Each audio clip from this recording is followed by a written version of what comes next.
Well, thank you. Good morning, everyone. Thank you for your participation today. My name is Scott Clements with Community Associations Institute. We go by the acronym of CAI. CAI is a not-for-profit association dedicated to the betterment of community association living. Founded in 1973, currently we have over 40,000 members in 60 chapters worldwide. CAI membership is comprised of individual members, consumers, people who own in community associations, and business partners, people that manage professionally, and those that offer services such as legal, financial, or maintenance services.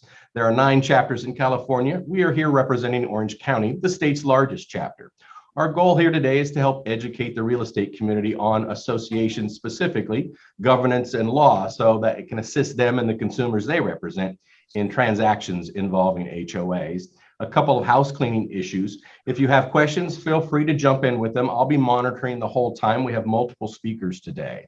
So if I have the answer to the question, I'll give it to you. If not, we may pose till the end of that session when the speaker may have an opportunity to address it, but we'll certainly won't leave today before we answer all of your questions. Also, in a little while, you're going to get a PDF of a document. That's the Davis-Stirling Act. It's a copy. It was donated by a law firm with their generosity. It's typically $20 on Amazon, so I saved you a little money today. But that is the law that governs HOAs. So as we roll through today, you'll have multiple references to that. You're going to have the entire law so that you can look it up in this instance and, of course, in future instances. As I mentioned, we have a number of speakers today, so we'll have a section between each group. These programs are a condensed version of what we call our CLTP, the Community Leadership Training Program, and it's designed for people that manage inside HOAs or people that operate HOAs as elected board members. It's 12 to 15 hours. We didn't anticipate that was something you were as interested in, so we've condensed it now down to about 2.5. So there's a lot of areas that maybe we refer to that we can skip over and talk about. If you're interested, if you are a board member in a community association and you have an interest in this specific education, we run these programs all the time through our Orange County chapter. They're free to most people, inexpensive to others. So we offer these opportunities if you want them. Today, we're just going to condense it and just focus on the things that every realtor would need to know. Let me move my slide just 1 second. Okay, so just briefly, I want to touch on Easton Strasburger. I'm sure you've heard this from your brokers a number of times. The reason that I bring it up is in an Easton decision, they didn't accuse the real estate professionals of being corrupt. They accused them of being lazy, that they didn't do a due diligence, that they weren't trying to pull the wool over somebody's eyes. They just didn't look for it. So that's something to encounter and discuss when we talk about what's your duty as it relates to an HOA, of course, because the physical inspection is not part of it. So you see the outline in the civil code that came via Easton Strasburger, but we're going to focus on those 4 bullet points. I'm going to give them to you now, but we're going to talk about the importance of them over the next couple of hours. One is to make an effort to ensure your clients have all the copies of the important documents. Dave's going to start talking in a moment about the hierarchy of these documents and the very importance of them, but it's important that your clients have access to all of these documents, have a chance to review them. And oh, by the way, if they need information, there's lots of it available free of charge. And I'm going to plug us now, cai.oc.org. It's got a lot of free references for consumers on there. There's a lot of opportunities for them to learn about HOAs that you don't have to provide them. It's there available for them free of charge. The other is to make sure an effort understands the community policies. You know, in California centric, you've got parking issues, pet issues. And now we have, of course, Airbnb and other rental use restrictions coming into play, and HOAs have a unique environment in these issues. So it's important to understand what restrictions you might have when working with an HOA. Also, you want to make sure they understand the financial condition. We're going to talk very specifically about reserves. That's kind of like the retirement program for an HOA to make sure that they have enough money running into the future. And then, of course, you want to make sure that they're protected insurance-wise. HOAs have unique environments and that they have to follow civil code and their governing documents. And of course, you want them to comply with whatever lender regulations would be applicable. So you want to make sure that you're using somebody who is adept at working with those. So with that, I'm going to step down and let David Wonkel, who is with the firm Iger, Wonkel, and Bronkowski. Despite his youthful appearance, he's been doing this for a long time. He was admitted to the bar in 1996. He is also on multiple committees for CAI, and he won't tell you himself, but he's an award winner for his presentations and his educational commentary. So with that, I will let David begin the law section. Thank you very much for the introduction there, Scott. I lost the PowerPoint on that, Scott. I'm not sure if I can get that back. I think maybe the class did too, so Okay, not sure. I can share screen again. Let's do that, because I don't think I have the share You don't screen. think you got it? Okay. Maybe that's not the one. Do you have it now? That should work. That's the one that'll probably work for us. So if you could keep that up, Scott, and Sure, I'll absolutely. advance it as you go. So Absolutely. no problem. Thank you very much for the introduction, Scott. I very much appreciate it. For all of our attendees today, again, as Scott mentioned, my name is David Wonkel. I have been doing this for about 27 years now. Our firm specializes in HOA law. That's all we do. We only represent homeowners associations. We don't represent management companies. We don't represent individuals. We represent the companies that are the HOAs for community associations. One of the main things, what we're trying to do here today, and as Scott mentioned, this is not intended as a class to teach board members or members on how to operate or run an HOA. This is intended specifically for realtors to give you an understanding of the things that we as professionals in this industry run into when we run into realtors who either need education or need an understanding of the distinctions between what we do. My section, of course, is dealing with the law. Normally, this class is 2.5 hours in and of itself. We're going to try to condense that down into about, looks like 53 minutes for you if you can. So I'm going to speak quickly, and there's a lot of information here that you may not have heard before because we're coming at this from a different perspective than you may have already heard. But one of the things we try to do to start this process is to make an understanding. The most important distinction amongst homes within Southern California that are parts of HOAs is what type of home they are. And the reason we ask about that is common interest development types is, generally speaking, there are two main types you're going to run into. The first one is a condominium. Most people use this term to understand something that is, generally speaking, a stacked condo. There's one unit on top of another.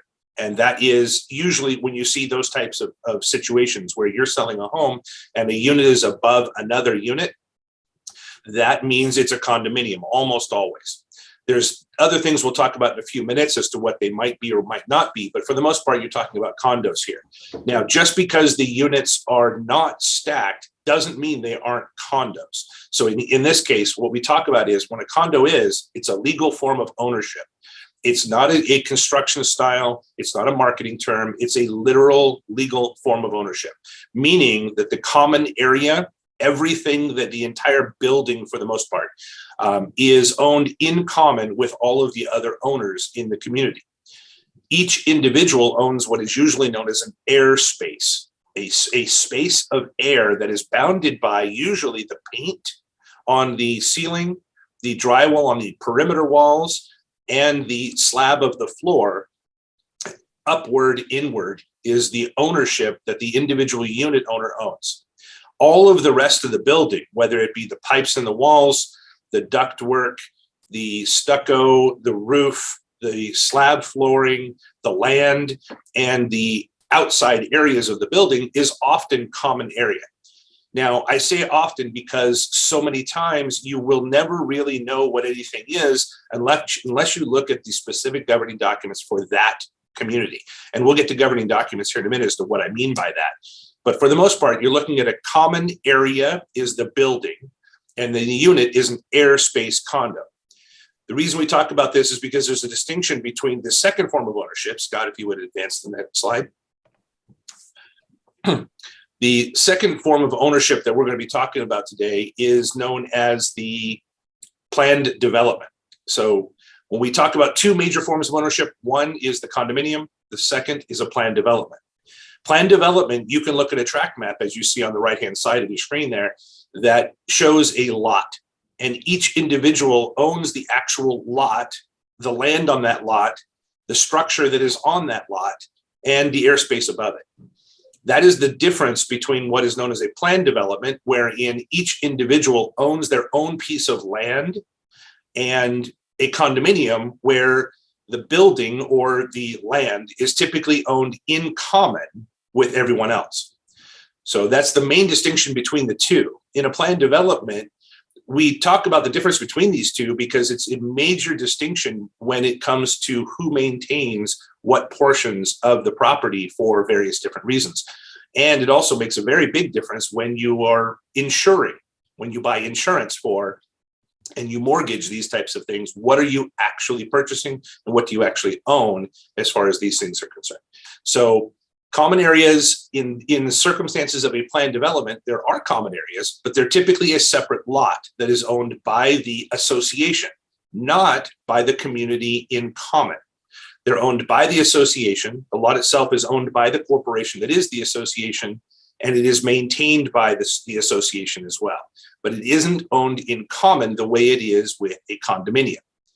So Scott, if you would grab the next slide. In Southern California, you as realtors, you're going to run into two other types of projects now and then: community apartment projects and stock cooperatives. They're relatively rare these days. We don't see them developed anymore. These were done back in the before the 1970s, really. In the 70s, some of them were still being used.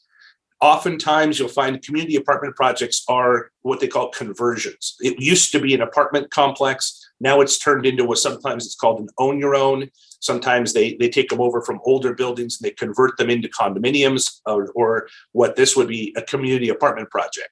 This basically means that the association owns the entirety of the complex, so to speak, the buildings, the complex, and that each individual owner, you purchase the right to occupy a specific unit for as long as you own it. You can then sell that right to occupy that unit as part of your apartment. Stock cooperatives are slightly different, whereas the corporation owns the entirety of the community as one big ownership interest. And then you receive a stock certificate that allows you to occupy a particular unit. And that certificate is part of a share of the corporation itself.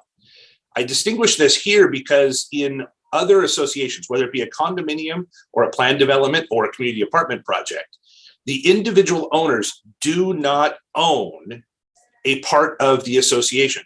The association is a separate entity. It is not owned. The owners of the homes within the community are members of the association, not owners of it. They aren't shareholders like stock corporations are. They're nonprofit mutual benefit corporations. So understanding that distinction will help you to explain to your buyers and your sellers as to what they're selling and to what they're buying when they actually do this. They are not buying a share of the corporation that is the association. They're buying either their own unit or they're buying their own piece of land. And with that comes membership in the corporation and the association itself. So Scott, if we can go to the next slide. So while we talked earlier about the idea of a marketing terms, those sorts of things. Townhouse, what is a townhouse? Is a townhouse a condo or is a townhouse a planned development? It can be either. There are plenty of them throughout Southern California that are condominiums, and there are plenty of them that are planned developments. Just because a building is connected doesn't make it a condo, and just because a building is separated doesn't make it a planned development. You have to look at the governing documents for each community to understand that. You may sell something as a townhouse, or you may sell something as a single family detached, but that doesn't mean the type of ownership that comes with it. It's purely marketing terms. They don't mean anything as far as the legal aspects are concerned. You have to look at your governing documents. That would be your CC. We'll talk about the specifics of it. The CC&Rs is probably going to tell you right away whether or not you are in a condominium or in a planned development. And again, they're different for those other two, the stock cooperatives and the community apartment projects. Both of those are extremely rare. And if you do come across them, you're probably going to want to talk to your supervisors or other people about how to handle some of the issues related to them. So for the most part, today, we're going to be talking about planned developments and condominiums when it comes to these other things. So the main thing I want you to note here is to watch out. When you find yourself selling a townhouse, you do need to understand, what is it? Is it a condo wherein the entirety of the building is owned as a community? Or is it a planned development where your particular home on that lot, even though it's attached to another home, is owned by the individual? Makes a big difference as to who's responsible for maintenance. Next slide, Scott. Thank you. Okay, so as Scott mentioned, one of the big areas that we talk about in how governing, community interest, common interest developments are governed is the Davis-Sterling Act. and that is the state laws and the civil code. In California, we have our own set of laws that relate to homeowners associations.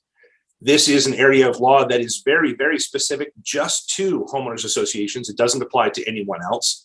Now, there are specific aspects of other types of laws, which we'll talk about in a minute, that deal with HOAs. But for the most part, most of what we do as homeowners associations comes from the Davis-Sterling Common Interest Development Act. And that is Civil Code sections 4,000 through 6,000. And when you take a look at those various different aspects in the law, which of course, as Scott mentioned, is the program that was provided to you, you can see that there's a great number of things that include maintenance, assessments, insurance, construction defect claims, membership voting requirements, how to get inspection of records, what kinds of things you're entitled to as a member and not, how the board meetings operate, member discipline, and so many, many others that deal just and specifically with HOAs. There's nothing else in the law really applies the way this does to homeowners associations. Now, if you are dealing with a homeowners association as a realtor, it's important to understand that while the Davis-Sterling Act is the governing law here, it isn't the only source of law, and it isn't the be-all, end-all as to how things operate. The governing documents for the particular association may alter or may be superseded by the Davis-Sterling Act. So if the Davis-Sterling Act says that it defers to the governing documents of the community, that means that that provision of the community will control regardless of what the Davis-Sterling Act says. In other cases, when the Davis-Sterling Act supersedes it, it means that the Davis-Sterling Act is going to control regardless of what the CC&Rs say. In so many cases, you may recall that there are restrictions on signage in homeowners associations where you can't put up certain types of signs. The CC&Rs say you can't put up signs for sale. You can't put up signs for rentals. You can't put up signs for anything else. However, the Davis-Sterling Act supersedes that and says that that provision is not enforceable because Davis-Sterling Act does allow you to put up real estate signs, does allow you to put up for rent signs, and does allow you to put up non-commercial signs, meaning that anything that doesn't advertise. So if you wanted to put up your favorite sports team's logo, although sometimes some people would argue that that's commercial, you can, because it's not intended that way. If you want to put up a political sign, you can. It's non-commercial. So those types of things come into place. You got to watch out for what those things are, and that's where quality legal counsel is important for purposes of HOAs because this is a very specific area of law. Next slide, Scott. For those of you, as Scott mentioned, there is the Davis-Sterling Act, but there is also what's known as the Condominium Blue Book. The Condominium Blue Book, which is put out for common interest developments, this is a book that has all of the various different aspects of governance of your HOAs, how they operate, what they do, including the Davis-Sterling Act itself, portions of the Corporations Code, which we could talk about in a minute, and all of the case law, not all of it, of course, but most of the case law that really deals with homeowners associations is going to be included in this book. And it's a great resource to have. It's a small book, fits inside your briefcase. So when you're out and about and you're wondering on certain things, you can look things up. This is a great thing and a handy resource to carry with you when you're meeting with your prospective buyers and sellers for purposes of trying to understand what things may be happening in your HOA. Next slide, Scott. Okay, so in addition to the Davis-Sterling Act, as I mentioned, almost all HOAs are corporations. There are some that are still left over that are other types of forms of associations, but for the most part, you're going to run into corporations. Because they are corporations, just like any other, like Home Depot or Nike, those corporations are subject to the California Corporations Code. And that includes various different aspects on governance, such as voting, election rights, various aspects of governance of the corporation itself. And we'll talk about some of the other aspects of your internal governing documents. This is an external governing document, which is the Corporations Code, which applies. For us, the Corporations Code is in the 6,000 and 7,000 series of the Corporations Code, so we understand how they work. Because we are nonprofits, mutual benefit corporations. Nonprofit, of course, meaning that the budget is intended to bring in enough money to offset its expenses and not make a profit. And of course, it doesn't usually have its own revenue. And then mutual benefit, meaning, of course, the intent is here for the mutual benefit of all of the members in total, not for any individual and not looking to make a profit for shareholders. So the idea here is this: because we are California nonprofit mutual benefit corporations, there's a specific section of the corporations code that applies. In the civil code, as it's mentioned here, 5100 through 5145, we govern most of the election aspects, but there were a bunch of provisions within the 7000 series of the corporations code which supplement all of that with respect to things like recalls and other types of votes. They're in the corporations code, not in the Davis-Sterling Act. And of course, the business judgment rule does come from the corporations code, which the business judgment rule we'll talk about a little bit more as we go. On the next slide, one of the major sources of issues that come up in community associations is the parking issues that you see all the time. I imagine that you as realtors, you're going to see this from both the sellers and the buyers and understanding who can park where and why. Whether you're required to use your garage for parking first before you park even on your own driveway, whether you can park on the streets, whether you can park in common area parking, all of those things come into play. One of the issues is the vehicle code requires very specific signage to be placed. And before you can tow a vehicle from the common areas, you must comply with Civil or Vehicle Code section 22658 and 22658.1. Both of those vehicle code sections apply specifically to HOAs and how the association can govern parking. So that's an important aspect to understand when it comes to whether or not an HOA can enforce specific provisions. Also, for sources of authority, we again get, since we have the Davis-Sterling Act, we also have the Health and Safety Code, we have the Vehicle Act, we have others. But the Health and Safety Code comes into play with dealing with health and safety, for, particularly with respect to things like pools and those types of aspects where the water safety and those related subjects, bathrooms, water, all those sorts of things have to be handled in a certain specific way. Health and Safety Code does come into play in those aspects. Thanks, Scott. And of course, without getting too much detail, federal laws apply absolutely, as we might understand it. Federal is overarching for everything, whether that be the ADA, and something that is probably a revelation to a lot of people. Most associations are not subject to the Americans with Disabilities Act because they are private property. Unless you specifically invite the general public onto your property for purposes of use of your facilities, things of that nature. And just because it's open and people can get there doesn't mean that it's open to the public. It's usually membership based, but the ADA doesn't typically apply.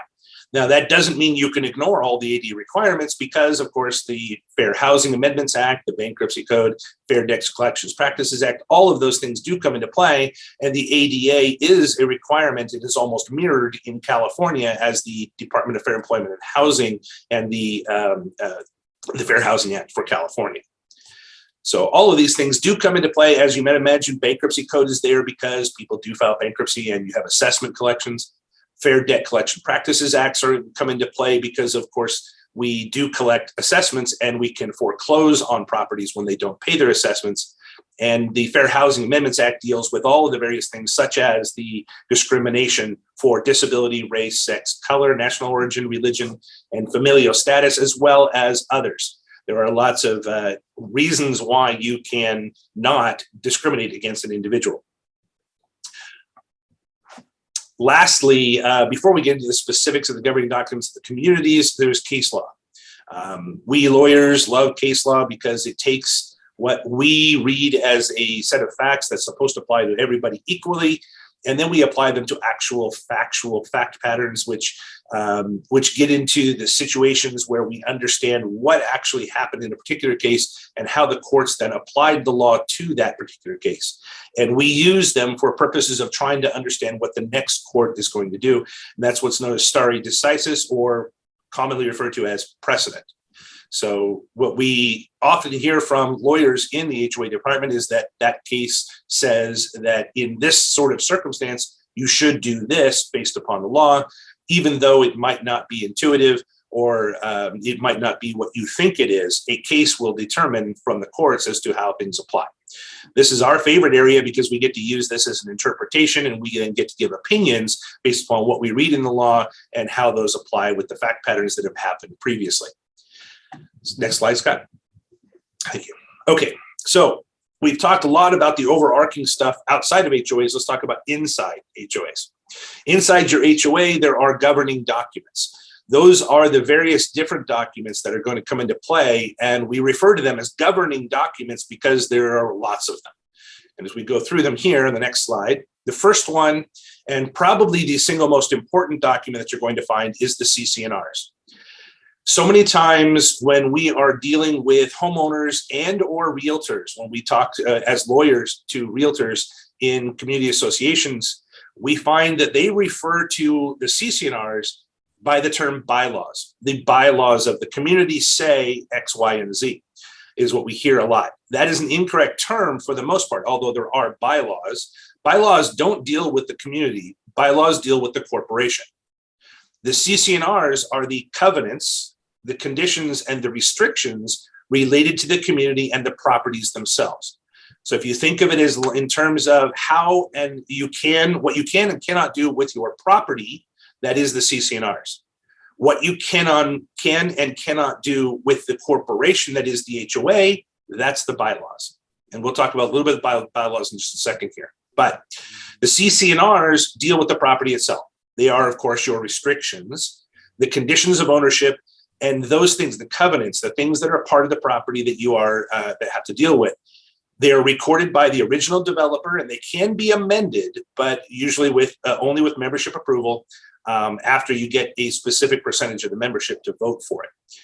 Their changes are made by the membership vote if you go out and follow the restrictions as far as voting is concerned, and you get that proper percentage. And then, of course, it's recorded against the property again.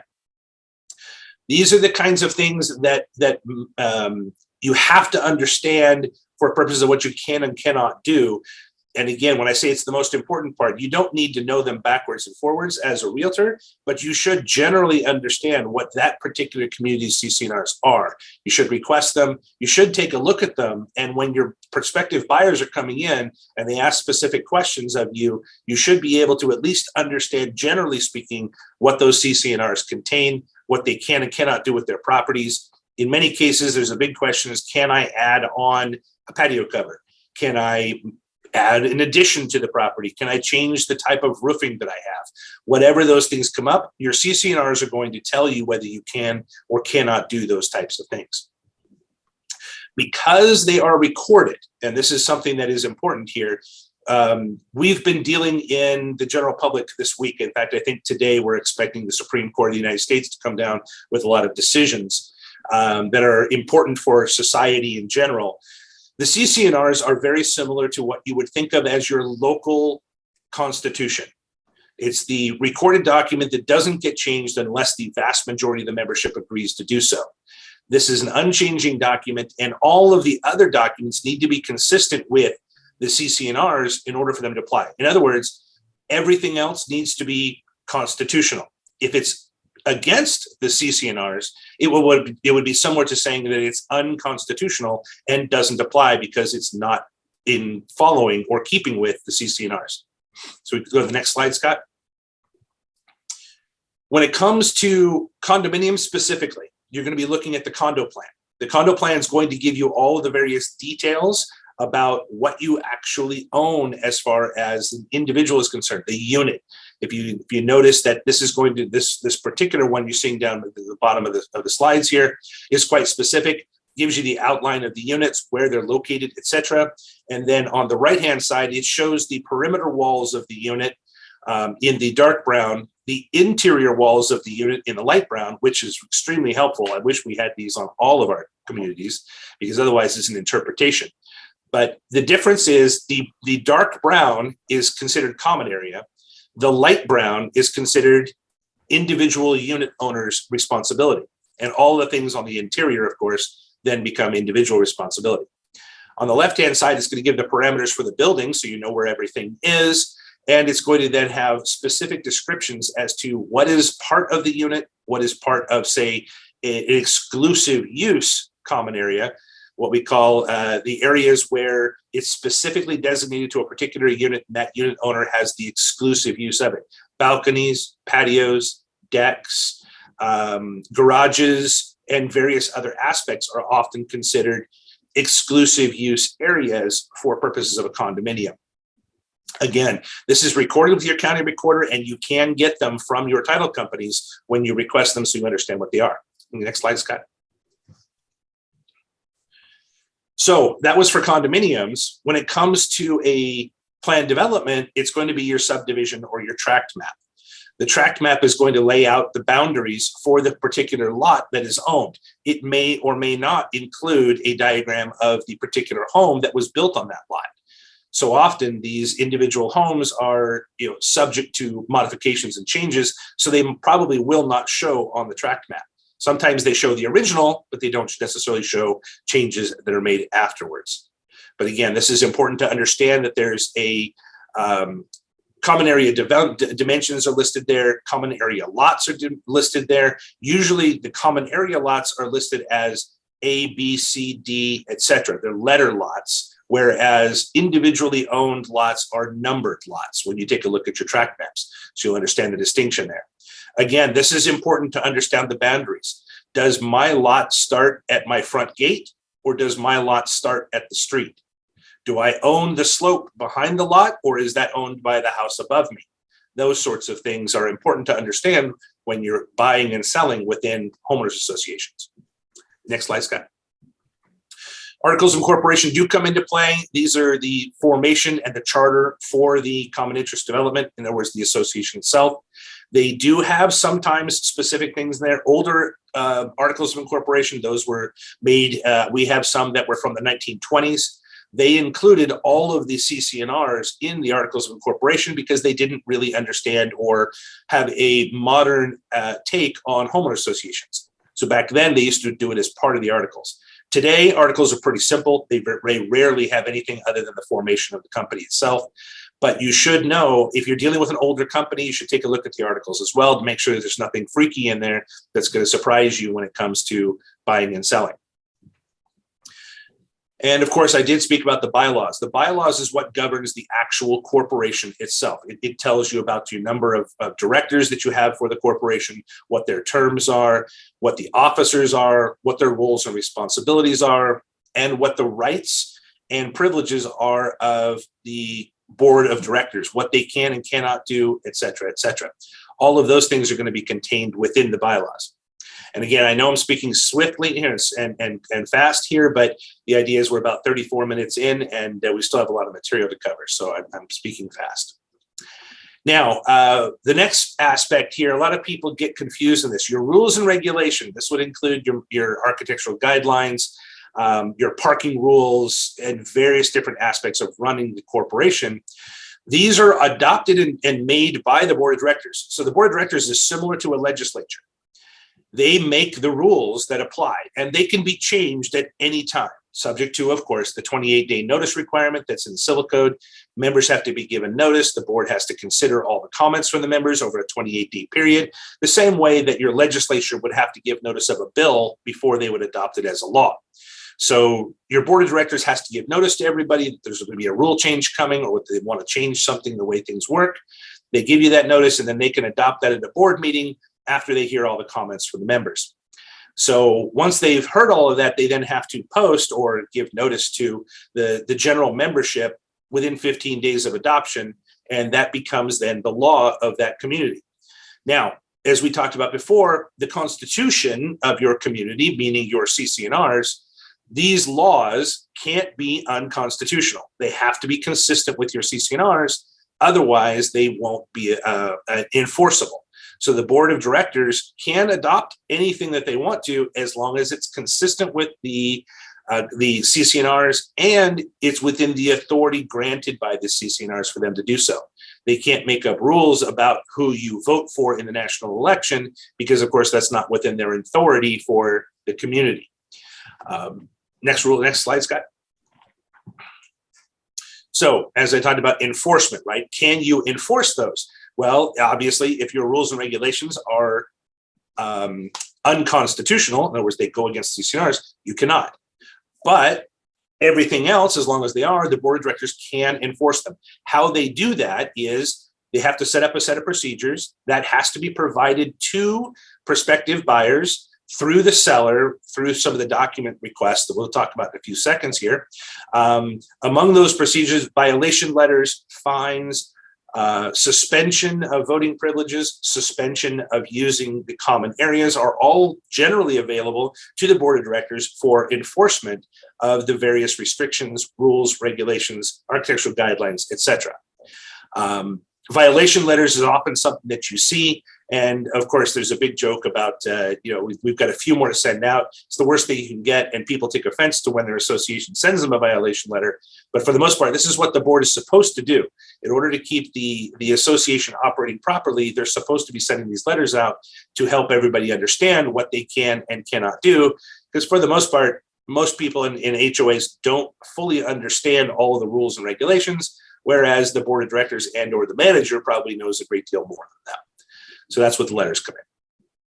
Hearings and fines. Fines are one of the main methods of getting enforcement and getting people to do what they're supposed to do. Fines are only available after a hearing. So the board doesn't have the ability to walk around and suddenly fine somebody because they see something. They have to send them a notice of hearing similar to a ticket that you would get for a traffic violation. You send a notice out saying that this is when the trial is going to take place, the hearing. The judge is, of course, the board of directors, and you as an individual, before you are subject to paying that fine, have the right to be heard. It's due process. You're entitled to due process at the board meeting. You're allowed to go, you're allowed to defend yourself, and then ultimately the board will make a decision as to whether or not they impose a fine in the same way that a judge would in a court. All of these things have to take place before fining takes place. And of course, the fines must be consistent with what is known as the enforcement policy, which is part of the documents that you would receive in escrow that say how much a board has the ability to fine you for and what their procedures are for doing so. Next slide, Scott. Enforcement comes in a couple of different ways. From the individual's point of view, individuals have the right to request informal dispute resolution, which is IDR. The association has to provide a procedure for that. And if they don't, there is a fallback procedure within the civil code that says that it's basically you ask for it, the association has to follow through and has to accept it and go with you as far as meeting with you to discuss and try to work out a particular dispute. The law says that an HOA must participate in IDR. And if they don't, if for whatever reason the HOA just declines to participate, they then cannot bring a case in front of the civil courts on that issue if they decline to participate, or at least until they do participate in IDR on the subject first. So there's a big provision that's important. The other distinction here is ADR. That last one was informal dispute resolution.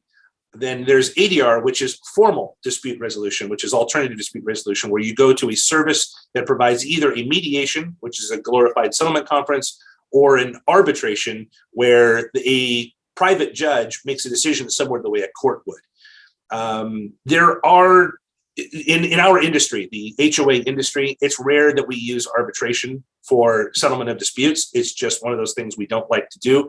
As lawyers in this industry in general, we don't like arbitration. Mediation is almost always what we're going to use here because of the fact that what the board is doing is representative of the community as a whole, and they don't like to give all of the decision making to one particular judge without appeal rights. And if you do an arbitration, that's what you're doing, is you're giving up all of the rights to appeal in case that judge does something crazy, off the rails, or flat out wrong. Then there's no appeal. So we don't like to use that. Almost all of these ADRs are going to be mediations where we try to settle the dispute between the parties. And if we can't, we then go to court, which of course is the next slide.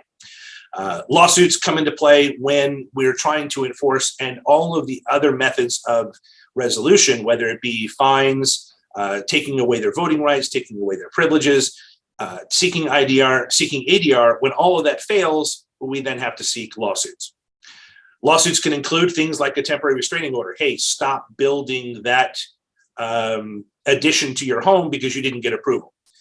Preliminary injunctive relief and permanent injunctive relief come after, either during trial or after trial, for the same reasons. Hey, judge, they didn't get permission to do this. We need to stop them. And the judge has a full-blown hearing on it after he issues a TRO. Seeking damages for various different things. You ran your car into our monument sign or our gate at the entrance. You didn't pay us. We're suing you for those damages. And then, of course, declaratory relief, when we think the CC&R say one thing, you think they say something else. Judge, what's the decision on that? Who is entitled to something as far as the governing documents are concerned? Those are, generally speaking, the 4 types of lawsuits that homeowners may encounter, and what the HOA is allowed to do as far as seeking relief from various different aspects of non-enforcement. And of course, one of the biggest concerns when it comes to enforcement is legal fees. Lawsuits, once they're filed, become very difficult to settle because each party is spending a lot of the association's money on the HOA side, and the individual is spending a lot of their own money, which of course they want back once they prove themselves right. So the HOA wants their money when they prove that they're correct. The individual wants their money when they prove that they're correct. They both stick their feet in the sand, and even though they're dealing with things that may not have anything to do with money at all, they want to go all the way. So settling cases, everybody needs to realize that's probably not coming to play. And of course, there's all of these defensive issues. When it comes to enforcement, latches, waiver, estoppel, all of these types of defenses come into play when we're dealing with lawsuits. Even though you may have the most perfect case on the planet, all of these defenses come into play, which means that you may not be successful as an HOA in the lawsuit. That's a difficult aspect to try to settle a case, and it's also a difficult aspect when dealing with telling the community why it is you're spending the money you're spending when you've got various different things like changed conditions or discrimination, selective enforcement, things like we talked earlier about precedent setting. That's estoppel, waiver, and latches. When you set a precedent with somebody else and now you treat them differently, that's disparate treatment, selective enforcement, etc. And those are the kinds of things that come into play all the time when we deal with the fact of whether or not an HOA can accomplish what they want to accomplish through their lawsuit. It goes the other direction too. When an individual is suing an HOA for various different aspects, the HOA can use these same defenses to that lawsuit. And that's where the difficulty comes in enforcement. Okay, so what does an HOA do and how do they do it? Business judgment rule is Behan versus Do Hoa would establish, generally speaking, the business judgment rule for purposes of HOAs, which means that every decision that a board makes should be done with these 3 aspects. One, the board must act in good faith, meaning that they can't be angry at somebody and just take it out on them. They have to intend to do this in what they think is the right thing to do. Good faith is the right thing to do generally. After reasonable inquiry and or investigation, this means that if you've got a slope failure, you're not just sending your landscape company out there to fix the slope. That's not reasonable inquiry. You've got to hire a proper investigation to be done through a geotechnical service. You got to get plans and put together for purposes of putting the project together. And of course, you've got to do things like seek out multiple bids in certain circumstances, et cetera, et cetera. Reasonable inquiry and investigation. Listening to your lawyers is another important one. All of those sorts of things come into play. And of course, the last one is in the best interest of the community. And the last part of that is as a whole. In other words, if the association needs additional monies for purposes of their assessments, they need to raise their dues $20 this year. But little Miss Johnson in unit 14 is on a fixed income. And if we raise it $20, she's going to lose her home. So we're not going to raise $20 because of Ms. Johnson, even though the community is now going to be underfunded. The board is required by the business judgment rule to use the best interest of the community as a whole when making its decision, not how it affects any particular individual. And that's important when they make their decisions on absolutely anything that the board is going to do. They have to act in this concept. Now, in some circumstances, you might have a particular owner, a board member, who believes he's acting in good faith. believes he's done his reasonable investigation, and believes he is acting in what he thinks is the best interest of the community as a whole. That doesn't necessarily apply if that person is, say, off the rails. Even though they're doing it this way, it is so far out of the ordinary that a reasonably prudent person wouldn't have done that, then that is also not going to be business judgment. And the reason we talk about all of this is what's known as the deference standard. This means it's what's known in the legal parlance as judicial deference. Judicial meaning judge, deference meaning defers the decision. So when you take a case to court and they say you want to build a turret on your home and the board says no turrets, and they did so under the business judgment rule, a judge is going to look at that and say, I don't know whether or not turrets would be appropriate for your community. But because the association acted in good faith, they inquired as to whether or not turrets would look good in the community, and they made a decision as to whether or not turrets would be good in the best interest of the community as a whole. Because they'd used that process to make their decision as that the person could not have a turret, the judge, judicial, is going to defer to the board of directors under their expertise for their community, even though the judge might disagree and think that that person should be able to have a turret in their community. So the most important aspect here is the board will receive, the judge will not overturn their decision if they've used the business judgment rule to make their decisions. And that's the most important thing a board can learn. And for you as realtors, when boards make decisions as to what can and cannot happen, as long as they do it in this fashion, judges are going to let them decide and run their own community the way they want to, because they are the experts for that community. So transfer disclosures, one of the big things that are important for you as realtors, and this is where we get into some of the specifics now on realtor law, is these transfer disclosures.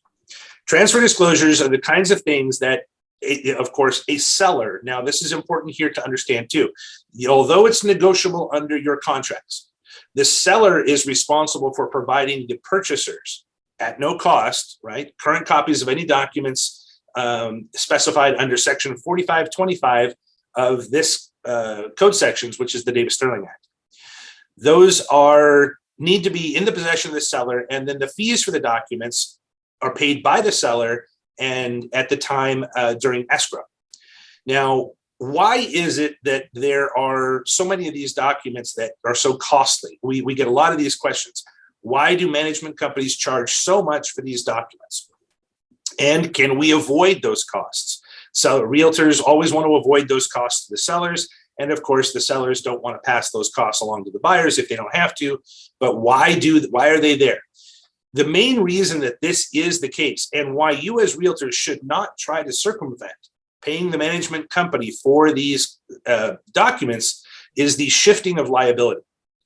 The reason that we talk about it that way is that if a seller gives a bunch of documents that they have in their possession to the buyer, and they have not requested to purchase them from the management company for the association, the seller takes on the responsibility that those are the actual up-to-date documents that they are providing to the buyers. When they do that and they're wrong, the buyer has an action against the seller for providing the wrong documents. Whereas if you do purchase them from the management company, you order them, you purchase them, you pay for them, and the management company provides you with the wrong documents, now, instead of the seller being responsible for providing those wrong documents, it's now the management company that the buyer may have an action against, or at least the seller will have the action against it when the buyer goes after the seller to say, hey, we paid you for these documents and you provided the wrong documents. It's a shift of liability. So be careful as realtors. I see a lot of realtors go around trying to get the documents ahead of time before they enter into escrow so that they can provide them free. And that is a bad idea, because ultimately the liability is then on your seller. And in many cases, as you might imagine, if you've given that advice to the seller, you may be liable as a realtor when it comes time and the documents are incorrect and the buyer relied upon those when they made their decision to purchase. So be careful about those things. And that's what the main issue is here. Although those fees may be costly and the management companies have the right to charge a reasonable fee for purposes of these documents. They may seem costly to you, but there's a reason for that because the management company is taking on the responsibility. The transfer disclosures are here. The owner of a separate interest shall provide the following documents to the purchaser.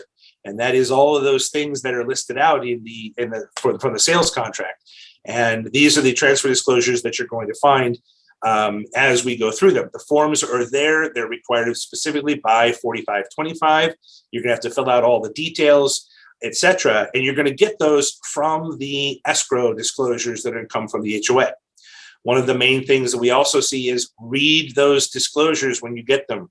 You realtors, when you receive them from in escrow, read those disclosures from the HOA. They're going to describe the various different aspects that come into play and whether or not the particular property has any open violations, open issues, past due assessments, fines that are still outstanding, special assessments that are still outstanding, loans to be paid, et cetera, are all going to be in there. So many of the times that the buyers take possession of these properties, they don't read those disclosures. Then they find out that they're then subject to all of these other aspects that the seller didn't take care of after the fact. And then, of course, you've got lawsuits between the two parties. So watch out for those things. All of these aspects, everything you list here in that first top section, all of those things are going to be included in those documents that you're going to be requesting. And of course, you're going to want to receive them and make sure that they are there. Don't just trust that they were all provided.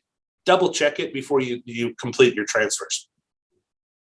Your fees for this, of course, as we talked about earlier, the fee can be charged and it should be charged separately. Although the seller is ultimately responsible under the law, you can negotiate that and the buyers can be subject to that fee if you agree amongst the parties. But as far as if you don't agree, who is responsible? It's the seller. And next slide, Scott. That is the end of that section. Wow, look at that. I'm 7 minutes early. Who would have thought? Yeah, you did great. And just to travel on that, and I probably should have disclosed this up front, I'm a recovering realtor. So I understand a lot of the issues that are going on today. I haven't practiced in 30 years, but you could have a relapse at any time.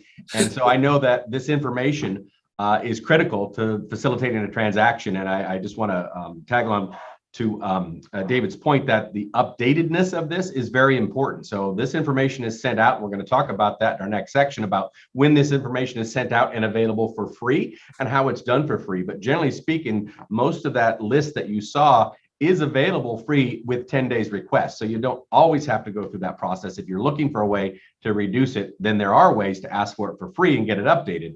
But certainly you, the realtor, don't want to be the conduit between that. You want that to go from one party to the other, in most cases from the management company or escrow or the seller straight to your client and not be that in between, but work with your client to make sure they understand it. And again, my plug, cai.oc. If you have questions on law, insurance, reserves, any of the topics that we're discussing today, there's literally hundreds of professional practitioners on that website that will be able, we generally call it the 15-minute rule. If a consumer calls our office, and most in our industry do the same thing, we'll give them 15 minutes of time to ask their questions, give them some advice, and move from there. After 15 minutes, you can decide how much you want to keep giving away and how much that consumer might be willing to pay. But most anybody can get the technical and important questions answered with a quick phone call. And as I mentioned, there's hundreds of practitioners, cai.org. So I encourage you to that. All right. If you have any more questions, please type them into your Q&A section. Otherwise, we'll let David get back to his daily routine of golf and staring at the sunset. Absolutely. Thanks so much, Scott. Thanks everybody today. I hope this was helpful for you and enjoy the rest of the program. Thanks a lot. You give me a second. I'm going to queue up the next round.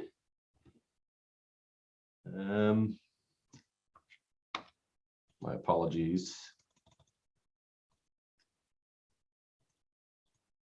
Oops. There we are. We're at finance. And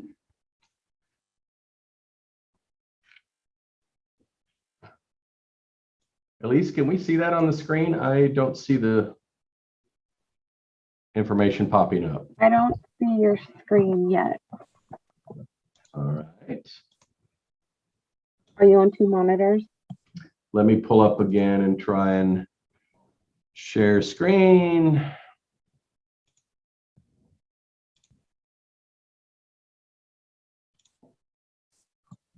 Yes, I see it now. Okay.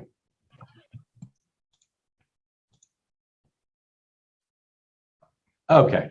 All right. Well, thank you all very much for that transition there. It's my pleasure to introduce Karen Thompson, and I'm really thrilled that she's here again today because Karen is a specialist in what they call a large scale community.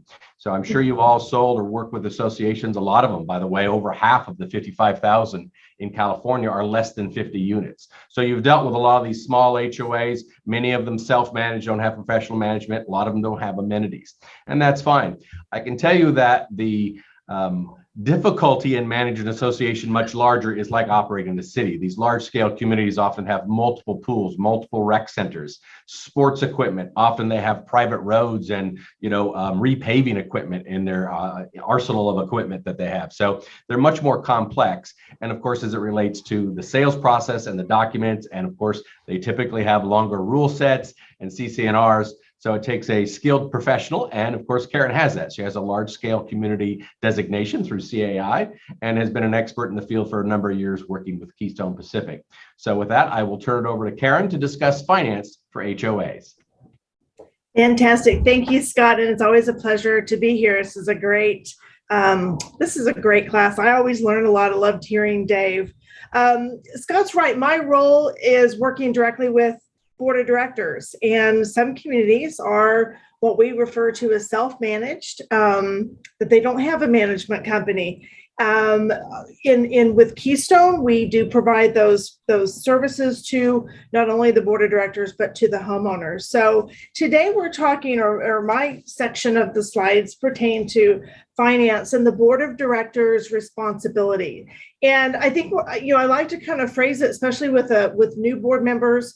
And let's keep in mind, they're homeowners, they're volunteers. They don't come with any skill sets or level of knowledge, and they do rely on the experts around them from their insurance brokers, their reserve analysis, and of course, their professional management.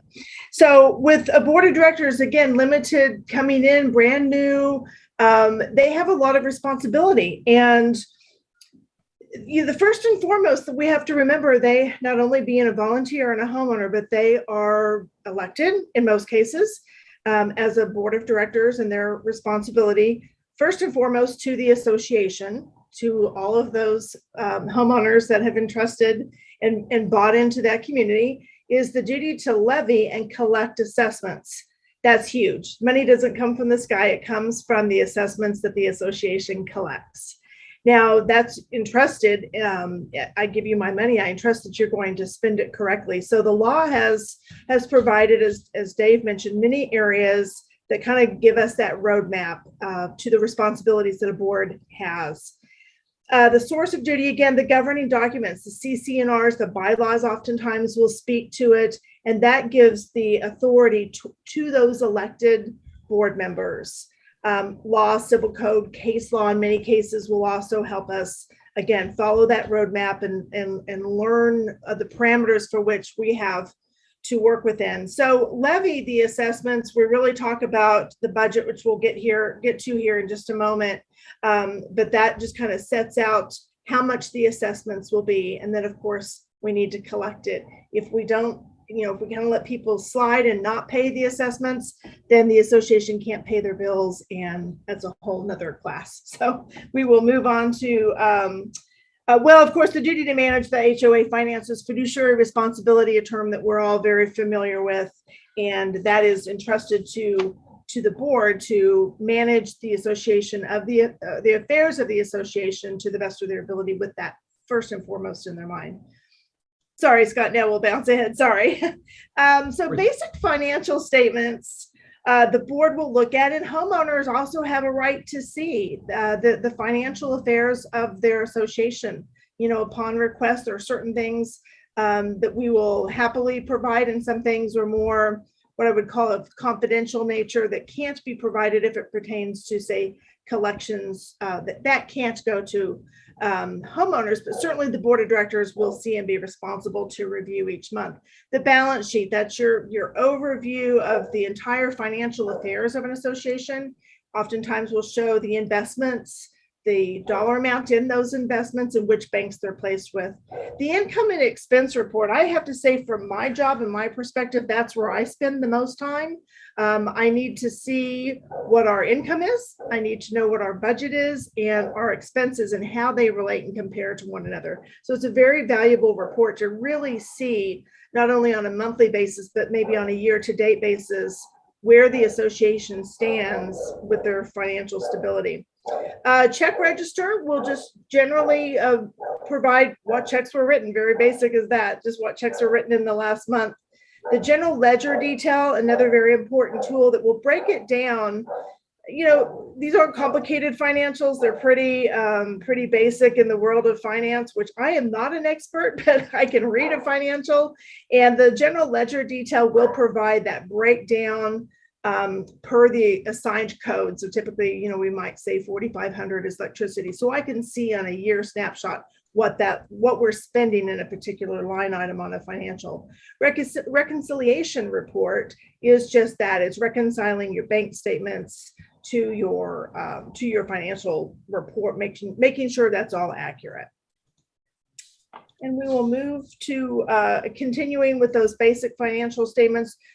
General journal entry report. Oftentimes at the end of the year, you'll see the auditors that will maybe provide some journal entries that we can place in. And a lot of times it's just sometimes it's a coding error that, you know, we coded it to electricity, but it should have been gas. Prepaid report will show the board of directors who has prepaid their assessments.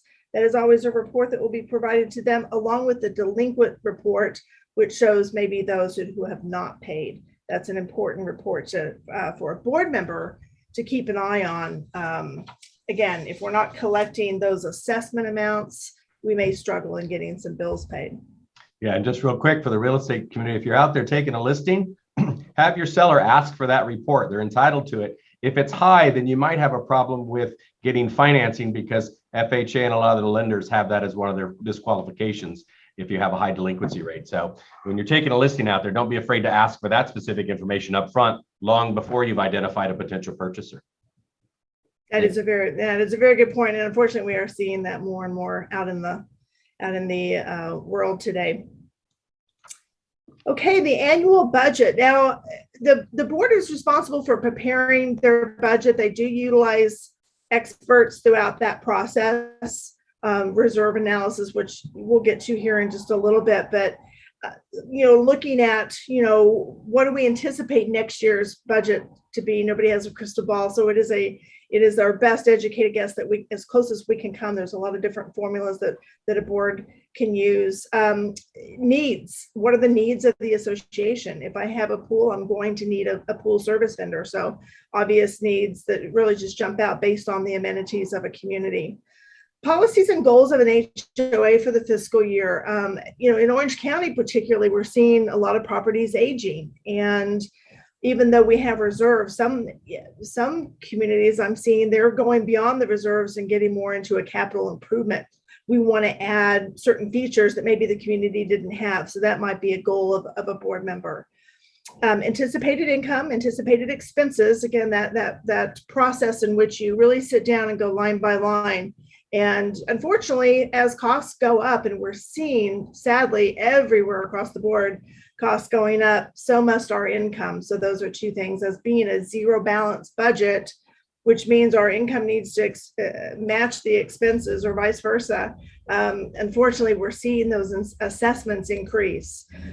We get into trouble, and I don't know if I get a slide here, but you can get into trouble by not meeting those needs on your budget. So I've recently been working with an association who really felt they wanted to keep their assessments very low, and they're paying for it now with deferred maintenance. So it really can be a slippery slope that you can head down. And again, I want to come back to, the board is charged with those certain duties that they have to manage the association and the financial affairs to the best of their ability. Reserve fund allocation is, again, heavily touched on later on in the presentation. So just a very brief, it's that savings account for future expenses, you know, like a roof or a big item that needs some time to save. So what must be in the operating budget? Estimated revenue and expenses on an accrual basis. Again, doing a budget, I'm going to look at my expenses. What are my needs? What are the costs that I'm going to anticipate to incur over the next year? And when all of that adds up, I divide by the number of units, and there's our income or our revenue. Reserve funding, it's important and unfortunately, I do see some boards, and from a realtor standpoint, and I've advised folks that I know in my personal life, as Scott mentioned, look at the collections. That's very important to an FHA lender. So are the reserves. If a community is under reserved or very low in their savings, it could become very problematic in the future when those components, such as a roof, start to fail and they've not properly saved the money over time to fix the roof. So unfortunately, seeing that more and more as people are looking at ways to save money or keep those assessments down, oftentimes that reserve funding is sadly cut. Limits on the board of directors. And, unfortunately, I work in a tough industry where HOAs aren't popular. So sometimes the boards aren't either. And what I hope that folks understand is, hey, we're all just trying to do the best for the association. And sometimes it is tough decisions. Budget increases mean an assessment increase, and that's not popular. And boards don't like to do it because, again, they're a volunteer, they're a homeowner, they don't want to answer to their neighbors. But the reality is it's a corporation, needs to be treated like a business. And sadly, we do see the need for cost to increase. The board does have the authority to raise or increase the regular monthly assessments up to 20% without membership approval. It's not popular, but it is part of the law, and they do have that authority. You get into a 25% range, you will need a vote of the membership where we get to go out to put that to a vote. That's costly, time consuming, so most boards will typically keep their increases at that 20% level or less. Special assessments, just an ugly term in my world. Nobody likes to hear special assessments. They do become necessary at times for many, many reasons. And the board does have that authority to assess a special assessment or impose a special assessment up to 5% of the budgeted gross expenses for the current fiscal year without membership approval. So that is something you get the calculator out and you start to see where you are compared to, what you're trying to achieve with the special assessment, being an emergency or we didn't save properly, whatever the case may be. More than 5%, it is a vote of the membership.